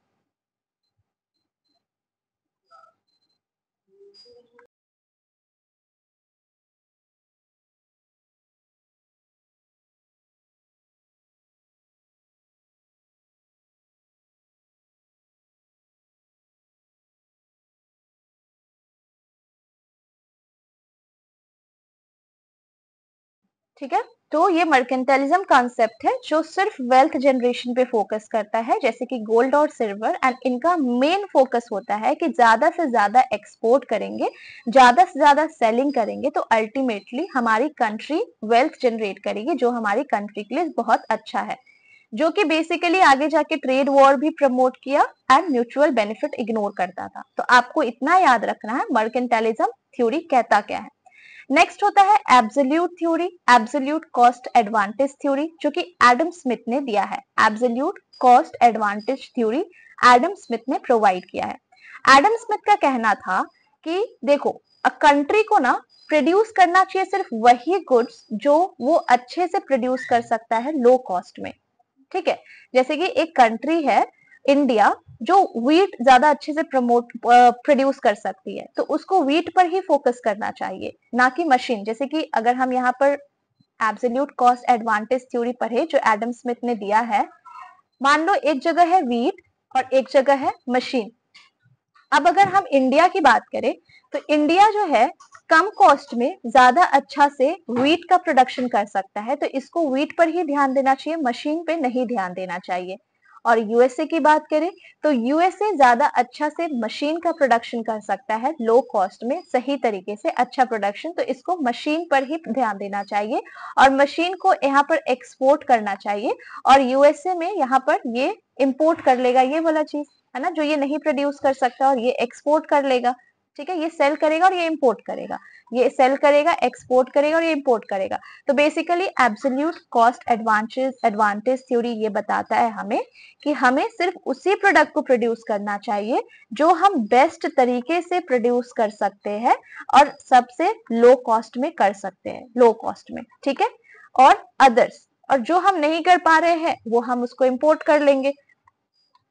जो हमारा प्लस पॉइंट है उसको एक्सपोर्ट कर लो और जो हम नहीं कर पा रहे हैं उसको इंपोर्ट करो। जैसे इंडिया व्हीट अच्छा से प्रोड्यूस कर सकता है तो व्हीट पर ही वो ध्यान दे करके उसको एक्सपोर्ट करेगा और इंपोर्ट वो मशीन कर लेगा यूएसए से। तो एब्सोल्यूट कॉस्ट एडवांटेज, अपने कॉस्ट को एडवांटेज, देखो कॉस्ट को एडवांटेज मानते हुए आप उसी का प्रोडक्शन करिए एंड उसी का मैक्सिमम एक्सपोर्ट करके कमाने का कोशिश कर सकते हैं। तो absolute cost advantage is Adam Smith की तरफ से दिया गया है। नेक्स्ट है कंपैरेटिव कॉस्ट एडवांटेज थ्योरी, मतलब यहाँ तो ठीक है, यहाँ पर हमने क्या कॉस्ट पॉइंट ऑफ व्यू से सोचा कि कॉस्ट पॉइंट ऑफ व्यू से जहां हमें कम लग रहा है और हम मैक्सिमम प्रोडक्शन कर रहे हैं, मैक्सिमम प्रोडक्शन कर सकते हैं, हमें उस पर फोकस करना चाहिए। ये हो गया आपका absolute cost advantage point of view से जो एडम स्मिथ ने दिया था। नेक्स्ट आपका आता है comparative cost advantage theory, comparative cost advantage theory जो कि डेविड रिकार्डसन ने दिया था, डेविड रिकार्डसन ने दिया था। ठीक है, डेविड रिकार्डो ने दिया था, David Ricardo, comparative cost advantage theory. इनका कहना था कि ठीक है, आपने एब्सोल्यूट एडवांटेज का पॉइंट दिया है, even if country has no absolute advantage, मान लो कोई ऐसा कंट्री है जिसका कुछ भी स्पेशलाइजेशन नहीं है, ना ही वो व्हीट अच्छा से प्रोड्यूस कर सकती है, ना ही वो मशीन अच्छा से परचेज करती है, तो वैसी कंट्री क्या करेगी? तो वैसी कंट्री के लिए कंपैरेटिव कॉस्ट एडवांटेज थ्योरी दिया गया, जो कि बता रहे थे कि ठीक है कोई बात नहीं, अगर कोई कंट्री ऐसी है जो कुछ भी अच्छे से प्रोड्यूस नहीं कर सकती है, जिसका कोई भी ऐसा एडवांटेज वाला पॉइंट नहीं है जिसका वो फायदा उठा सकती है, स्टिल वो ट्रेड पर फोकस कर सकती है, जहां पर हम कंपेयर करेंगे लोअर अपॉर्चुनिटी कॉस्ट, मतलब हम, चलो कोई कंट्री कुछ तो प्रोड्यूस कर सकती है, तो ये हो गया व्हीट और ये हो गया राइस। अब आपको ये चेक करना है कि ये दोनों में से आपको लो कॉस्ट किस में लग रहा है। मान लो हमें लो कॉस्ट राइस में लग रहा है, तो कोई नहीं, आप राइस पर फोकस करिए और राइस को ही आप प्रोड्यूस करिए। ठीक है, तो कंपैरेटिव कॉस्ट एडवांटेज थ्योरी बताता है कि आप सिर्फ उसी गुड्स पर फोकस करिए जिसको आप लो कॉस्ट में कर सकते हो, नो मैटर वो आपका एडवांटेज है या नहीं है। जैसे कि इंडिया इज बेटर, इंडिया जो है वो अच्छे तरीके से व्हीट एंड क्लोथ कर सकता है, दोनों व्हीट एंड क्लोथ दोनों कर सकता है, बट इंडिया की अगर बात की जाए तो ये बेटर तरीके से व्हीट को कर सकता है प्रोड्यूस एंड क्लोथ को नहीं कर सकता है। तो यहाँ पर वो व्हीट को प्रोड्यूस करके एक्सपोर्ट करेगा और व्हीट को एक्सपोर्ट करके वो अर्न करेगा, और क्लोथ की जहां तक की बात है, क्लोथ वो दूसरे कंट्री पे छोड़ देगा एंड दूसरे कंट्री से क्लोथ को इंपोर्ट कर लेगा। तो कंपैरेटिव कॉस्ट एडवांटेज थ्योरी जो डेविड रिकार्डो ने दिया है, ये बताता है कि अपने स्पेशल पॉइंट पर फोकस करो, अपने स्पेशलाइजेशन पर फोकस करो एंड उसी से आप अमाउंट गेन करो, उसी से आप अर्निंग कर सकते हो। ठीक है, ये आपका comparative advantage theory, that means आपका कंपैरेटिव कॉस्ट एडवांटेज थ्योरी बताता है। नेक्स्ट आ जाता है आपका हेक्सर ओहिलीन थ्योरी, जो एचओ थ्योरी जिसको हम बोलते हैं।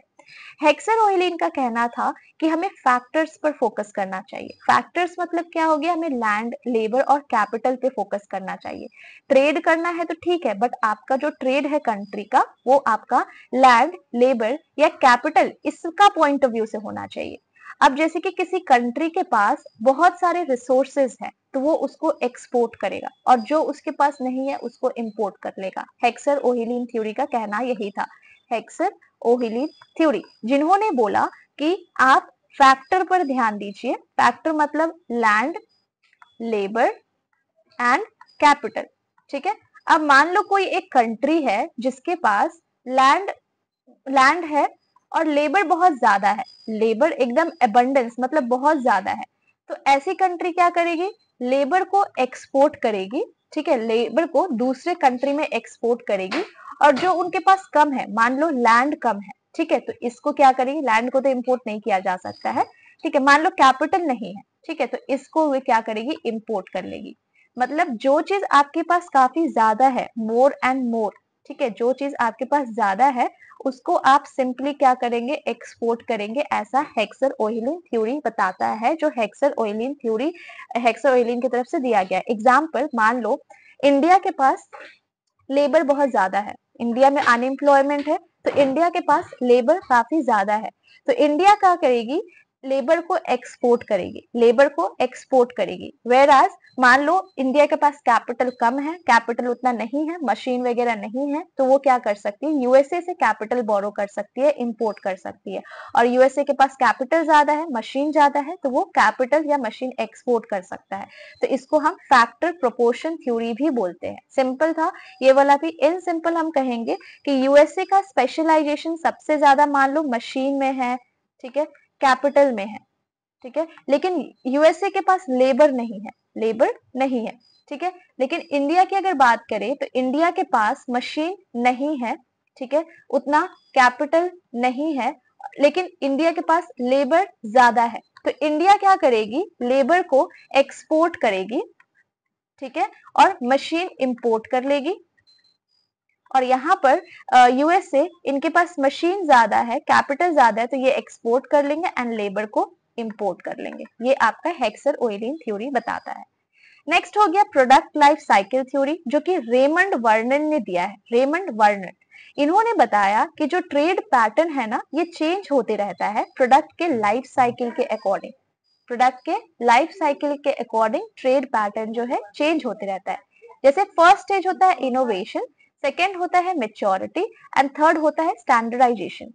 अगर हम इनोवेशन की बात करें तो ये बिल्कुल नया प्रोडक्ट की बात होता है। मेच्योरिटी मतलब हम जो प्रोडक्ट का काफी ज्यादा प्रोडक्शन कर चुके हैं, मार्केट में काफी ज्यादा वो प्रोडक्ट आ चुकी है।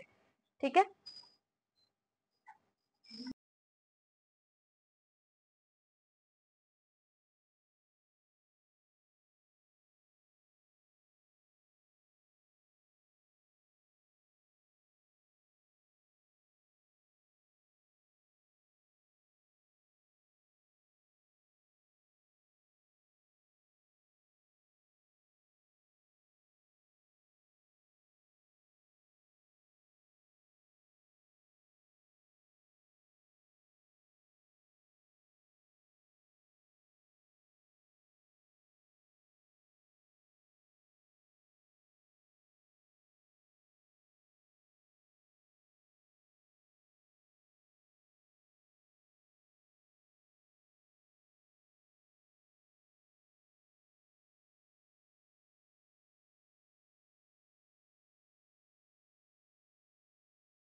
नेक्स्ट अभी हम देखेंगे, मैं प्रोडक्ट लाइफ साइकिल फिर से बता दे रही हूँ। प्रोडक्ट लाइफ साइकिल दिया गया है रेमंड वर्नन की तरफ से, जो basically product point of view से अपना थ्योरी को रिप्रेजेंट किया। उन्होंने बताया कि एक प्रोडक्ट का जो पैटर्न होता है, मतलब प्रोडक्ट के लाइफ का पैटर्न, वो चेंज होते रहता है। And product life cycle trade pattern पर फोकस करता है, that to trade pattern of change in product life cycle. मतलब किसी भी प्रोडक्ट का पहला एक इनोवेशन, मतलब एकदम जब वो नया आता है मार्केट में, वो फेज होता है। सेकेंड मेच्योरिटी, जब हम मास प्रोडक्शन करते हैं। एंड थर्ड होता है स्टैंडर्डाइजेशन, जब हम एक्सपोर्ट पर शिफ्ट करते हैं टू द डेवलपिंग नेशन। जैसे आईफोन सबसे पहले लॉन्च हुआ था यूएस में, उसके बाद चाइना, और अब ये वर्ल्ड वाइड में सेलिंग कर रहा है। तो यहाँ पर भी हम ट्रेड ही कर रहे हैं, और ये ट्रेड पॉइंट ऑफ व्यू से थ्योरी दिया गया है। बट यहाँ पर लेकिन ट्रेड पैटर्न चेंज हो रहा है। जैसे इनोवेशन में हम सिर्फ अपने ही कंट्री तक लिमिटेड रहे, मेच्योरिटी में हमने दूसरे कंट्री में ट्राई किया एक्सपोर्ट करके, एंड स्टैंडर्डाइजेशन में हमने all over world, like world wide पर अपना सेलिंग को चालू किया। सिक्स थ्योरी आता है न्यू ट्रेड थ्योरी, जो पॉल कुरगम की तरफ से दिया गया है। ये बताते हैं economies of scale and first mover advantage explain करता है मॉडर्न ट्रेड को। इवन अगर सिमिलर कंट्री है, जैसे कि जर्मनी एंड फ्रांस की बात करें, इनका स्पेशलाइजेशन हो सकता है, एंड बट ब्रांड प्रेफरेंस भी मायने रखता है। जैसे जर्मनी BMW को प्रेफरेंस देता है, लेकिन फ्रांस रेनॉल्ट को। तो कस्टमर का choice, brand, cost saving and large scale production से भी आपका ट्रेड पैटर्न में चेंजेस आ सकता है। ये कहना है आपका न्यू ट्रेड थ्योरी का। लास्ट है आपका नेशनल कॉम्पिटिटिव एडवांटेज थ्योरी, जो आपका माइकल पोर्टर की तरफ से दिया गया है, जो बताते हैं कि कंट्रीज जो है स्पेसिफिक इंडस्ट्री में सक्सीड करता है फोर की फैक्टर को समझते हुए। एक होता है फैक्टर कंडीशन, एक होता है डिमांड कंडीशन, एक होता है related industry and firm and rivalry. तो ये आपका पीवाईक्यू में पूछा जा चुका है कि कौन कौन से 4 पॉइंट्स उन्होंने दिया है, आइडेंटिफाई करना था कौन सा नहीं है इसमें से। तो factor condition, demand condition, related industry and firm strategy and rivalry porter के 4 फैक्टर्स है, जो नेशनल कॉम्पिटिटिव एडवांटेज थ्योरी में कंसिडर किया गया है, जो ट्रेड के लिए हेल्पफुल होता है। तो Japan dominance in electronic and automobiles, ये इसको हम पोर्टर डायमंड मॉडल भी बोलते हैं। एक है आपका Ricardian theory of comparative advantage, जो आपका डेविड रिकार्डो की तरफ से दिया गया है, जो हमने ऊपर भी पढ़ा, जो कि बोलते हैं कि ट्रेड होना चाहिए बट कंपेयर करके, कॉस्ट को कंपेयर करो। अगर आपके पास कोई एब्सोल्यूट पॉइंट नहीं है, तो ये मैं दोबारा इसलिए बता रही हूँ क्योंकि ये वाला पूछा जाता है पीवाईक्यू में। तो रिकार्डियन का कहना है कि आपके पास कोई एडवांटेज वाला प्रोडक्शन नहीं है जिसका आप फायदा उठा सकते हो, तो कोई नहीं, आप कॉस्ट पे फोकस करो एंड ऐसे प्रोडक्ट का प्रोडक्शन करो जो आप लो कॉस्ट में प्रोडक्शन कर सकते हो। तो एक कंट्री का स्पेशलाइजेशन उनका गुड्स में मान लो नहीं भी हो सकता है, बट उनका लोअर अपॉर्चुनिटी कॉस्ट को ही ध्यान में रखते हुए वो एक्सपोर्ट पर फोकस कर सकते हैं। जैसे कि एक ही फैक्टर ऑफ प्रोडक्शन लेबर को ही ले लेते हैं हम, तो लेबर को हम परफेक्टली इधर से उधर कंट्री टू कंट्री भेज सकते हैं। ठीक है, ठीक है। तो ये कांस्टेंट रिटर्न टू स्केल है, जहां पर कोई ट्रांसपोर्टेशन कॉस्ट और कोई ट्रेड बैरियर भी नहीं होता है। ठीक है। तो Ricardian theory, that is cost comparative theory की जब हम बात करते हैं, तो इंडिया 10 वीट्स दे सकता है and clothes 20, USA 30 wheat and 40 cloth. तो इंडिया सपोर्ट करेगा वीट को, ठीक है, क्योंकि लो अपॉर्चुनिटी कॉस्ट, मतलब वीट ये प्रोड्यूस कर सकता है कम कॉस्ट में। ये बेसिकली यहाँ पर कॉस्टिंग दी गई है, और यहाँ पर आपका दोनों प्रोडक्ट को कंसिडर किया गया। इंडिया जो है वीट प्रोडक्शन कर सकता है 10 रुपीज में, और क्लोथ प्रोड्यूस कर सकता है 20 रुपीज में। तो इंडिया के लिए बेनिफिट पॉइंट क्या होगा? वीट, तो ये वीट का प्रोडक्शन करेगा। यूएसए जो है वीट प्रोडक्शन 30 में कर सकता है एंड क्लोथ 40 में कर सकता है। तो यूएसए किस पर फोकस करेगा? क्लोथ पर फोकस करेगा। USA should produce cloth and trade, है ना। तो यहाँ पर रिकार्डियन थ्योरी में बताया गया है कि 2 कंट्री 2 कमोडिटी एंड एक factor model, 2 country 2 commodity and 1 factor model. तो इसको 2:2:1 से भी जाना जाता है, रिकार्डियन थ्योरी को 2:2:1, that is 2 country 2 commodity and 1 factor, ठीक है। नेक्स्ट हेक्सेरोहिलीन जो है, इनका कहना था कि कंट्री को एक्सपोर्ट करना चाहिए जो उनके पास अबंडेंट मतलब काफी ज्यादा और सस्ते में मिल जाता है, और इंपोर्ट करना चाहिए ऐसा गुड जो कि उसके पास जिसकी स्कैरिसिटी हो, कमी हो एंड एक्सपेंसिव हो जो। तो factor endowment theory resources availability पे फोकस करता है। इसका है 2:2 आई थिंक 1, इसका है नहीं, सिर्फ इसका 2:2 ही है, मतलब रिकार्डियन का 2:2:1 है एंड हेक्सर का 2:2:2, ऐसे आप याद रखना, ठीक है। अगर अगर लिखा हुआ है क्वेश्चन में 2:2:2 तो वो हेक्सर ओहिलीन थ्योरी की बात कर रहा है, जहां पर 2 कंट्री, 2 गुड्स और 2 फैक्टर ऑफ प्रोडक्शन की बात की जा रही है। Same technology and perfect competition and different factor availability across the country. Different intensity, जहां पर इंडिया के पास लेबर ज्यादा है तो वो लेबर एक्सपोर्ट करके लेबर इंटेंसिव गुड प्रोड्यूस करेगा, ठीक है। और यूएसए के पास कैपिटल ज्यादा है तो वो कैपिटल इंटेंसिव गुड एक्सपोर्ट करेगा, ठीक है। तो ये जो है 2:2 कंट्री, 2 कम्युनिटी एंड 2 फैक्टर पर भरोसा करता है। तो Ricardian product point of view से है and Heckscher Ohlin theory resource point of view से है। एक लियोन्टिफ पैराडॉक्स भी है। लियोन्टिफ पैराडॉक्स जो है ये आपका वैस्ले लियोन्टिफ ने दिया था, जिन्होंने हेक्सर ओहिलीन थ्योरी जो कि रिसोर्सेस पर फोकस करते हैं, हेक्सर ओहिलीन थ्योरी जो कि रिसोर्सेस पर फोकस करते हैं, उनका दिया गया थ्योरी का कॉन्ट्राडिक्ट मतलब ऑपोजिशन में था ये। हेक्सर ओहिलीन थ्योरी का कहना था कि आपके पास जो रिसोर्सेस अबंडेंट में है आप उसको एक्सपोर्ट करो और जो नहीं है उसको आप इंपोर्ट कर लो, यही कहते थे हेक्सर ओहिलीन। लियोन्टिफ का कहना था, उन्होंने स्टडी किया था यूएस ट्रेड डेटा को और उन्होंने देखा कि यूएसए के पास लेबर एक्सपोर्ट ज्यादा हो रहा है एंड इंपोर्ट वो कैपिटल कर रहे हैं, तो ये ऑपोजिट था हेक्सर ओहिलीन का।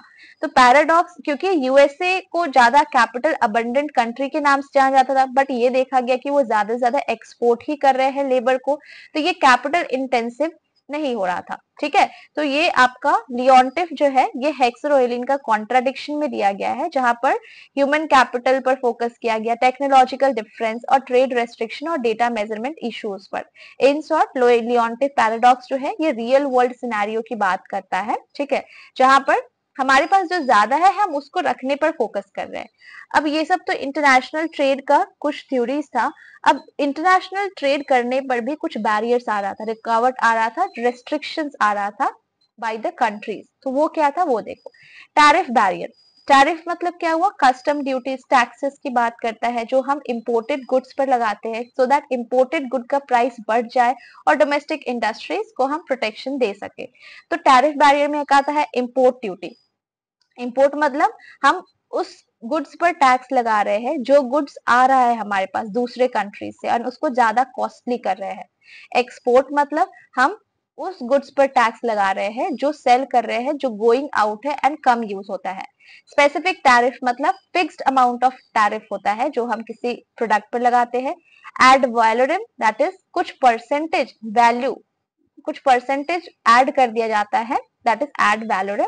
एंड कंपाउंड टैरिफ मतलब ये स्पेसिफिक एंड एड वैलोरम दोनों का कॉम्बिनेशन होता है कंपाउंड टैरिफ। जैसे इंडिया इंपोर्ट ड्यूटी पे कर रही है on Chinese electronic item to promote make in India, ठीक है। नॉन टैरिफ बैरियर मतलब होता है नॉन टैक्स, जहां पर रेस्ट्रिक्शंस नहीं होता है। Non tariff measures used to restrict the import, import को मतलब बाय को रेस्ट्रिक्ट करने के लिए होता है, ये बाइंग बिहेवियर को रेस्ट्रिक्ट करने के लिए होता है। इंडिया में restrict import of milk powder due to FSSAI food safety norms, ठीक है। तो नॉन टैरिफ में आता है कोटाज, क्वांटिटीज पे रेस्ट्रिक्शंस लगाना, लाइसेंसिंग, लाइसेंस पे रेस्ट्रिक्शंस लगाना, technical standard, strict quality safety ये सब पर ध्यान देना, ब्यूरोक्रेटिक कॉम्प्लेक्स पेपर वर्क लगा देना, subsidies, subsidies charges and voluntary export restraint and foreign exchange control. तो ये आपका नॉन टैरिफ का था। अब आ गया दूसरा topic, balance of trade and balance of payment क्या होता है। बैलेंस ऑफ ट्रेड की बात करें और बैलेंस ऑफ पेमेंट की बात करें तो ट्रेड में हम एक्सपोर्ट माइनस इंपोर्ट पे फोकस करते हैं, क्योंकि यहाँ पर एक वर्ड आ रहा है BOT में, बैलेंस ऑफ ट्रेड। ये T का मतलब क्या हुआ, ट्रेड हुआ। तो ट्रेड में क्या होगा आपका, एक्सपोर्ट माइनस इंपोर्ट होगा, एक्सपोर्ट माइनस इंपोर्ट होगा, ठीक है। ये हो गया बैलेंस ऑफ ट्रेड का मतलब, जहां पर हम फिजिकल गुड्स का हम एक्सपोर्ट इंपोर्ट कर रहे हैं। साथ ही साथ यहाँ पर अगर एक्सपोर्ट इंपोर्ट कर रहे हैं और वो अगर आपका फिजिकल गुड्स में कंसिडर हो रहा है, तो फिजिकल है दैट मीन्स ये विजिबल भी होगा, ठीक है, विजिबल भी होगा, दैट मीन्स गुड्स ही सिर्फ आएगा, क्या इसमें सर्विसेज आएगा? No services included, no services included, मतलब बैलेंस ऑफ ट्रेड में हम सिर्फ गुड्स को ही कंसिडर करते हैं, कोई सर्विसेज नहीं आता है, no services included balance of trade में, एक्सपोर्ट माइनस इंपोर्ट। अब इसका फॉर्मूला है balance of trade equals to export good आपने जितना किया है माइनस इंपोर्ट, जो भी रिस्पॉन्स आता है फेवरेबल तब होगा जब हमारा एक्सपोर्ट मतलब सेलिंग अगर ज्यादा है तो ये एक फेवरेबल कंडीशन है, मतलब गुड कंडीशन है, प्लस पॉइंट है। लेकिन अगर हमारा इंपोर्ट ज्यादा है, इंपोर्ट मतलब क्या हुआ, हमने किसी समय में बाइंग ज्यादा कर रखा है, तो ये आपका अनफेवरेबल कंडीशन होता है, मतलब बैड सिचुएशन होता है किसी भी कंट्री के लिए। और बैलेंस जहां पर export is equal to import, ये आपको याद रखना होगा कि अगर एक्सपोर्ट ज्यादा है, एक्सपोर्ट मतलब सेल ज्यादा है, तो ये हो जाता है एक फेवरेबल कंडीशन, जो कि एक गुड कंडीशन है। लेकिन अगर हम इंपोर्ट की बात करें, तो इंपोर्ट मतलब हमने बाइंग ज्यादा कर रखा है, तो ये आपका अनफेवरेबल कंडीशन हो जाएगा, जो कि एक बैड कंडीशन हो जाएगा। और बैलेंस सिचुएशन कब होगा, जब हमारा export is equal to import, ये आपका एक बैलेंस्ड सिचुएशन हो जाएगा, ठीक है, बैलेंस सिचुएशन। अब जैसे कि इंडिया में एक्सपोर्ट हो रही है 100 करोड़ वर्थ ऑफ गुड्स, मतलब हम एक्सपोर्ट कितना कर रहे हैं यहाँ पर 100 करोड़ का, और इंपोर्ट कितना का कर रहे हैं, इंपोर्ट कर रहे हैं हम 80 करोड़, 80 करोड़ का। तो यहाँ जो 20 रुपया हुआ दैट इज अ बेनिफिट, तो ये हमारा सरप्लस मतलब एक आपका फेवरेबल कंडीशन हो जाता है, ठीक है। नेक्स्ट हो गया आपका balance of payment. Balance of payment, तो बैलेंस ऑफ ट्रेड में सिर्फ आपका गुड्स ही कंसीडर किया जाता है। बैलेंस ऑफ पेमेंट क्या है, देखो बैलेंस ऑफ पेमेंट में हम सारे ट्रांजैक्शंस को रिकॉर्ड करेंगे, चाहे वो गुड्स हो सर्विसेज हो, सारे ट्रांजैक्शंस आएंगे इसमें, ऑल ट्रांजैक्शंस, ठीक है। इसमें गुड्स का भी आएगा, सर्विसेज का भी आएगा, एंड एक और क्या था, goods services and financial transfer भी इसमें कंसिडर किया जाएगा, फिनेंशियल ट्रांसफर भी इसमें कंसिडर किया जाएगा बैलेंस ऑफ पेमेंट में। दो कंट्री के बीच में होता है ड्यूरिंग वर्ल्ड, ठीक है, रेस्ट ऑफ द वर्ल्ड, ठीक है।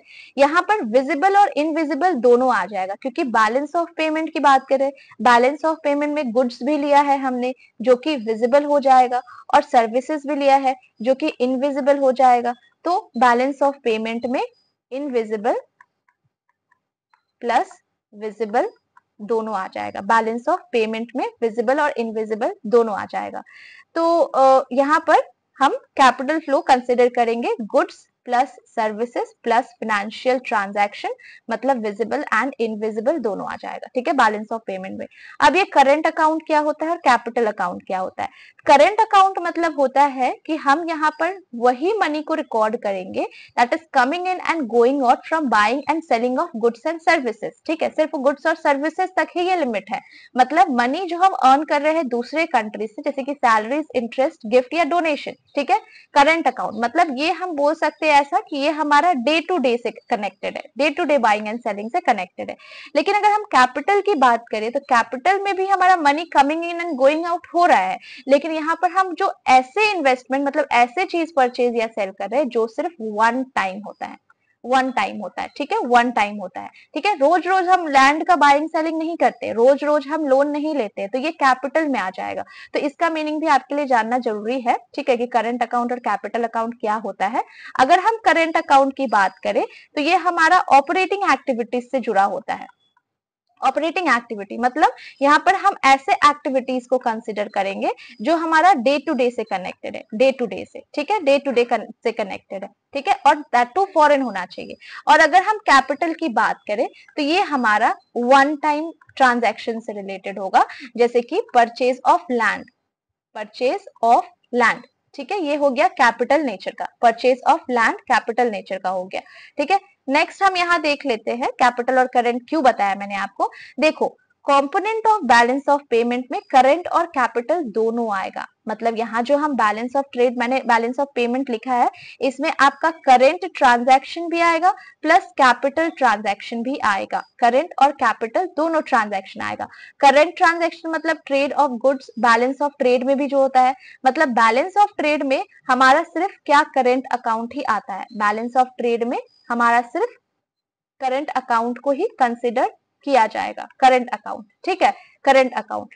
और यहाँ पर बैलेंस ऑफ पेमेंट में करंट कैपिटल दोनों आता है। Trade services, income from abroad, unilateral gift और एड, और कैपिटल मतलब ट्रांसफर और purchase of sale of asset. Financial account मतलब एफडीआई एफपीआई की बात कर रहे हैं। तो balance of payment is always balanced, ये हमेशा बैलेंस्ड रहता है, इसमें कोई फेवरेबल अनफेवरेबल वाला कंडीशन नहीं होता है। सरप्लस और deficit is offset by another.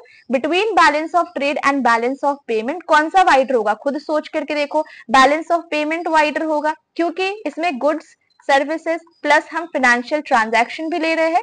और बैलेंस ऑफ ट्रेडर, आपका ट्रेड नैरो टर्म होगा, क्योंकि इसमें सिर्फ हम गुड्स की बातें कर रहे हैं, गुड्स की बातें कर रहे हैं, ठीक है। यहाँ पर देखो why balance of payment is wider, क्यों बैलेंस ऑफ पेमेंट वाइडर क्यों है बैलेंस ऑफ ट्रेड से, क्योंकि बैलेंस ऑफ ट्रेड में हम सिर्फ गुड्स को लेते हैं जो कि फिजिकल प्रोडक्ट होता है, जो कि विजिबल होता है। लेकिन बैलेंस ऑफ पेमेंट में हम सारे इंटरनेशनल ट्रांजैक्शंस को लेंगे, जैसे कि balance of trade, invisible, tourism, banking, software, dividend, interest, ठीक है, capital flow, investment, loan and unilateral transfer को भी हम लेंगे। तो बैलेंस ऑफ ट्रेड जो है जस्ट एक पार्ट है आपका बैलेंस ऑफ पेमेंट का, जो कि कवर करता है good service and financial movement. मतलब अगर मैं ऐसे ड्राइंग इसका ड्रॉ करूं कि ये हो गया आपका बैलेंस ऑफ पेमेंट और इसका एक टर्म हो गया आपका balance of trade. Balance of payment goods services plus financial transaction, और यहाँ पर सिर्फ गुड्स आ जाएगा, ठीक है। तो in short balance of trade में सिर्फ गुड्स को कवर किया जाता है। ट्रेडिंग हो रहा है एक्सपोर्ट इंपोर्ट सिर्फ गुड्स का, ठीक है, जो कि नैरो पॉइंट ऑफ व्यू से होता है, फिजिकल गुड्स ही आते हैं। और बैलेंस ऑफ पेमेंट्स में goods, services, income, capital flow सब आता है। तो ये एंटायर स्पेक्ट्रम को कवर करता है। डिफरेंस देखेंगे balance of trade and payment का। बैलेंस ऑफ ट्रेड सिर्फ गुड्स को कंसिडर करता है, बैलेंस ऑफ पेमेंट सारे इकोनॉमिक ट्रांजैक्शन को कंसिडर करता है। बैलेंस ऑफ ट्रेड नैरो होता है, बैलेंस ऑफ पेमेंट ब्रॉड होता है। बैलेंस ऑफ ट्रेड में सिर्फ विजिबल ट्रेड को लिखते हैं, लेकिन बैलेंस ऑफ पेमेंट में करंट, कैपिटल, फाइनेंशियल सब आएगा। बैलेंस ऑफ ट्रेड में हम ट्रेड परफॉर्मेंस देखते हैं, बैलेंस ऑफ पेमेंट में इकोनॉमिक ट्रांजैक्शन ओवरऑल देखते हैं। ये आपका सरप्लस, डेफिसिट, फेवरेबल, अनफेवरेबल हो सकता है, बैलेंस ऑफ ट्रेड की बात है यहाँ पर, हो सकता है। लेकिन बैलेंस ऑफ पेमेंट हमेशा बैलेंस्ड रहता है, क्योंकि इसमें मल्टीपल ऑप्शंस होता है। अब types of disequilibrium in balance of payment. Balance of payment is not balanced, इसमें भी डिसइक्विलिब्रियम का कंडीशंस होता है कुछ कुछ सिचुएशन में। मोर मनी जब हमारी तरफ से जाता है बाहर तब, जैसे कि एक होता है स्ट्रक्चरल डिसइक्विलिब्रियम जो कि लॉन्ग टर्म होता है, ठीक है। ट्रेड पैटर्न में चेंजेस आ गया तो ये लॉन्ग टर्म, स्ट्रक्चर मतलब लॉन्ग टर्म याद रखेंगे। मॉनेटरी डिसइक्विलिब्रियम जहां पर मनी सप्लाई में मिसमैच होता है इन्फ्लेशन की वजह से। साइक्लिकल शॉर्ट टर्म होता है, शॉर्ट टर्म टेम्पोररी बेसिस पर। एंड टेम्पोररी जो होता है ये तो टेम्पोररी इम्बैलेंस ही होगा, ठीक है, जैसे कि क्रॉप डैमेज हो गया, फ्लड डैमेज हो गया, तो ये टेम्पोररी बेसिस पे। अब ये जे कर्व क्या होता है एंड के कर्व क्या होता है, आपने देखा होगा जे इज लाइक दिस, है ना, जे हम ऐसे लिख सकते हैं। तो जब कंट्री का करेंसी डी वैल्यू होता है, देखो यहाँ पर कंट्री करेंसी है, ये डी वैल्यू मतलब वैल्यू कम हुआ, इट्स ट्रेड फर्स्ट वर्सन, इसका ट्रेड कम हो जाएगा तब, और ये उसके बाद धीरे धीरे ये काफी हाई पे जा रहा है, this is a J curve. जो पहले तो नीचे की तरफ जाता है फिर धीरे धीरे वो एक्सपेंसिव होता है, क्योंकि हम इंपोर्ट, हमारा इंपोर्ट एक्सपेंसिव हो जाता है बट एक्सपोर्ट को ठीक होने में टाइम लगता है। तो ग्राफ लुक्स लाइक जे, जो कि पहले डिप मतलब नीचे की तरफ जाता है फिर धीरे धीरे राइज होता है। India rupee devalue, import price rise, trade deficit worsen over the time and trade balance improve.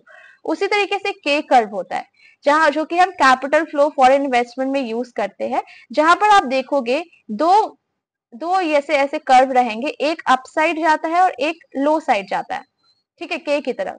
तो इम्प्रूव मतलब अपवर्ड, ये इम्प्रूव अपवर्ड जा रहा है मतलब ये इम्प्रूव का साइन है, और ये नीचे नीचे की तरफ जा रहा है मतलब ये डी वैल्यू, मतलब ये नॉट गुड वाला साइन है। तो बेसिकली ये मिक्स्ड होता है, यूनिफॉर्म नहीं होता है। मुंडेल टोबिन इफेक्ट की बात करें तो ये इन्फ्लेशन पर फोकस करता है। Mundell Tobin effect inflation rise पर फोकस करता है। जैसे इन्फ्लेशन राइज होती है, people hold less money and more asset. क्योंकि इन्फ्लेशन कब आता है, महंगाई कब आता है, इन्फ्लेशन वाला सिचुएशन जब पर्सन जो है, पीपल जो है, ज्यादा से ज्यादा एसेट परचेज करेगा एंड अल्टीमेटली क्या हो रहा है, मनी इसके पास कम हो रही है। परचेज करेगा तो मनी कम हो रही है, मनी कहाँ जा रही है, मार्केट में।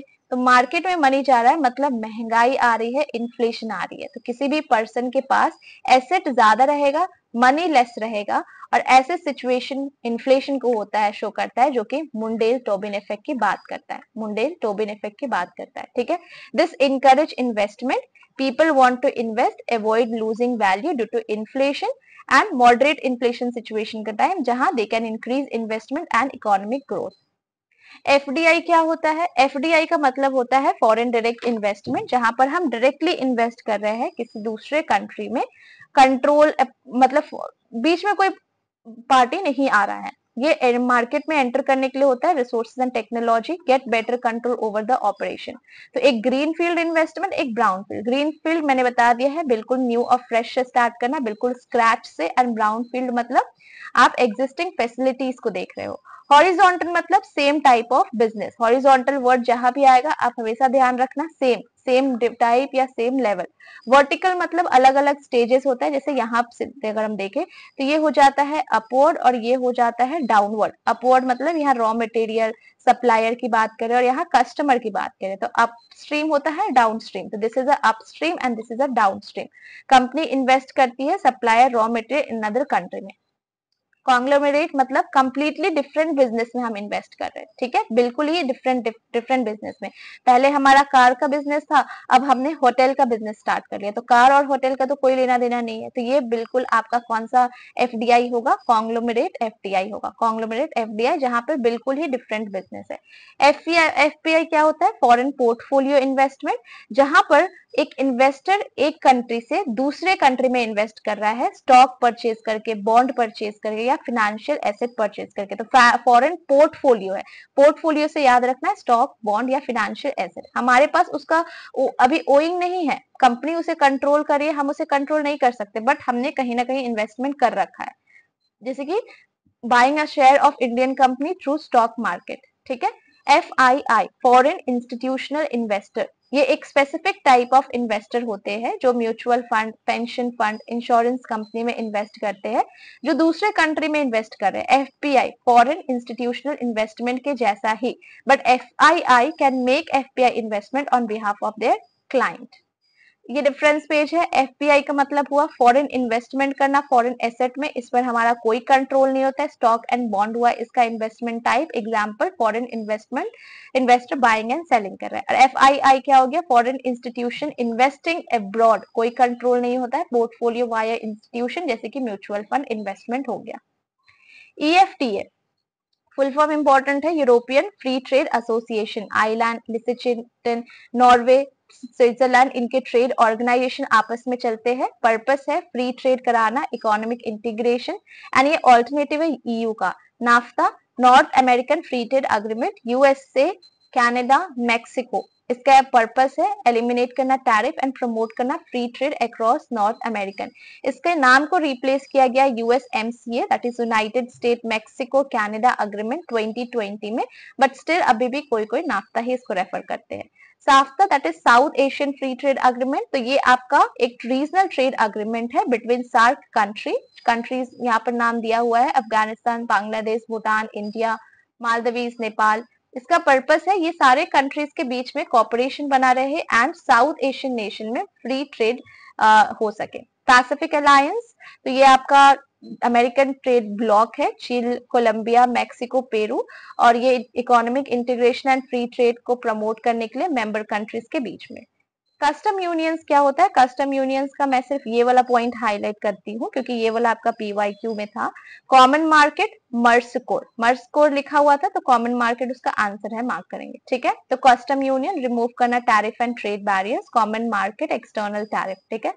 कॉमन मार्केट जो है ये आपका फ्री मूवमेंट हो सके लैंड, लेबर, कैपिटल का, टेक्नोलॉजी का अमंग मेंबर कंट्रीज।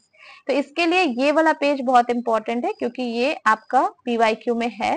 तो इसका सीक्वेंस पूछते हैं। तो पीयू हुआ, EU, CM, CU and FTA. हाँ, PU, EU, political union, economical union, common market, custom union and free trade area. ठीक है, तो इसका सीक्वेंस बहुत इंपॉर्टेंट है, ये पूछा जा चुका है एग्जाम में। तो ये है इसका डेफिनेशन। ईयू में क्या आता है? Economic, EU that is political and economic union, 27 European country. Common market, custom union, shared policy and NAFTA, ये आपको मैंने बता दिया ऑलरेडी। एशियन कॉमन मार्केट, मर्स्कोट and South Asian free trade agreement, Pacific alliance. EFTA that is European free trade association, ये इनके member country के नाम है, तो ये याद रखना होगा आपको। एंड सेशन ओवर हो गया।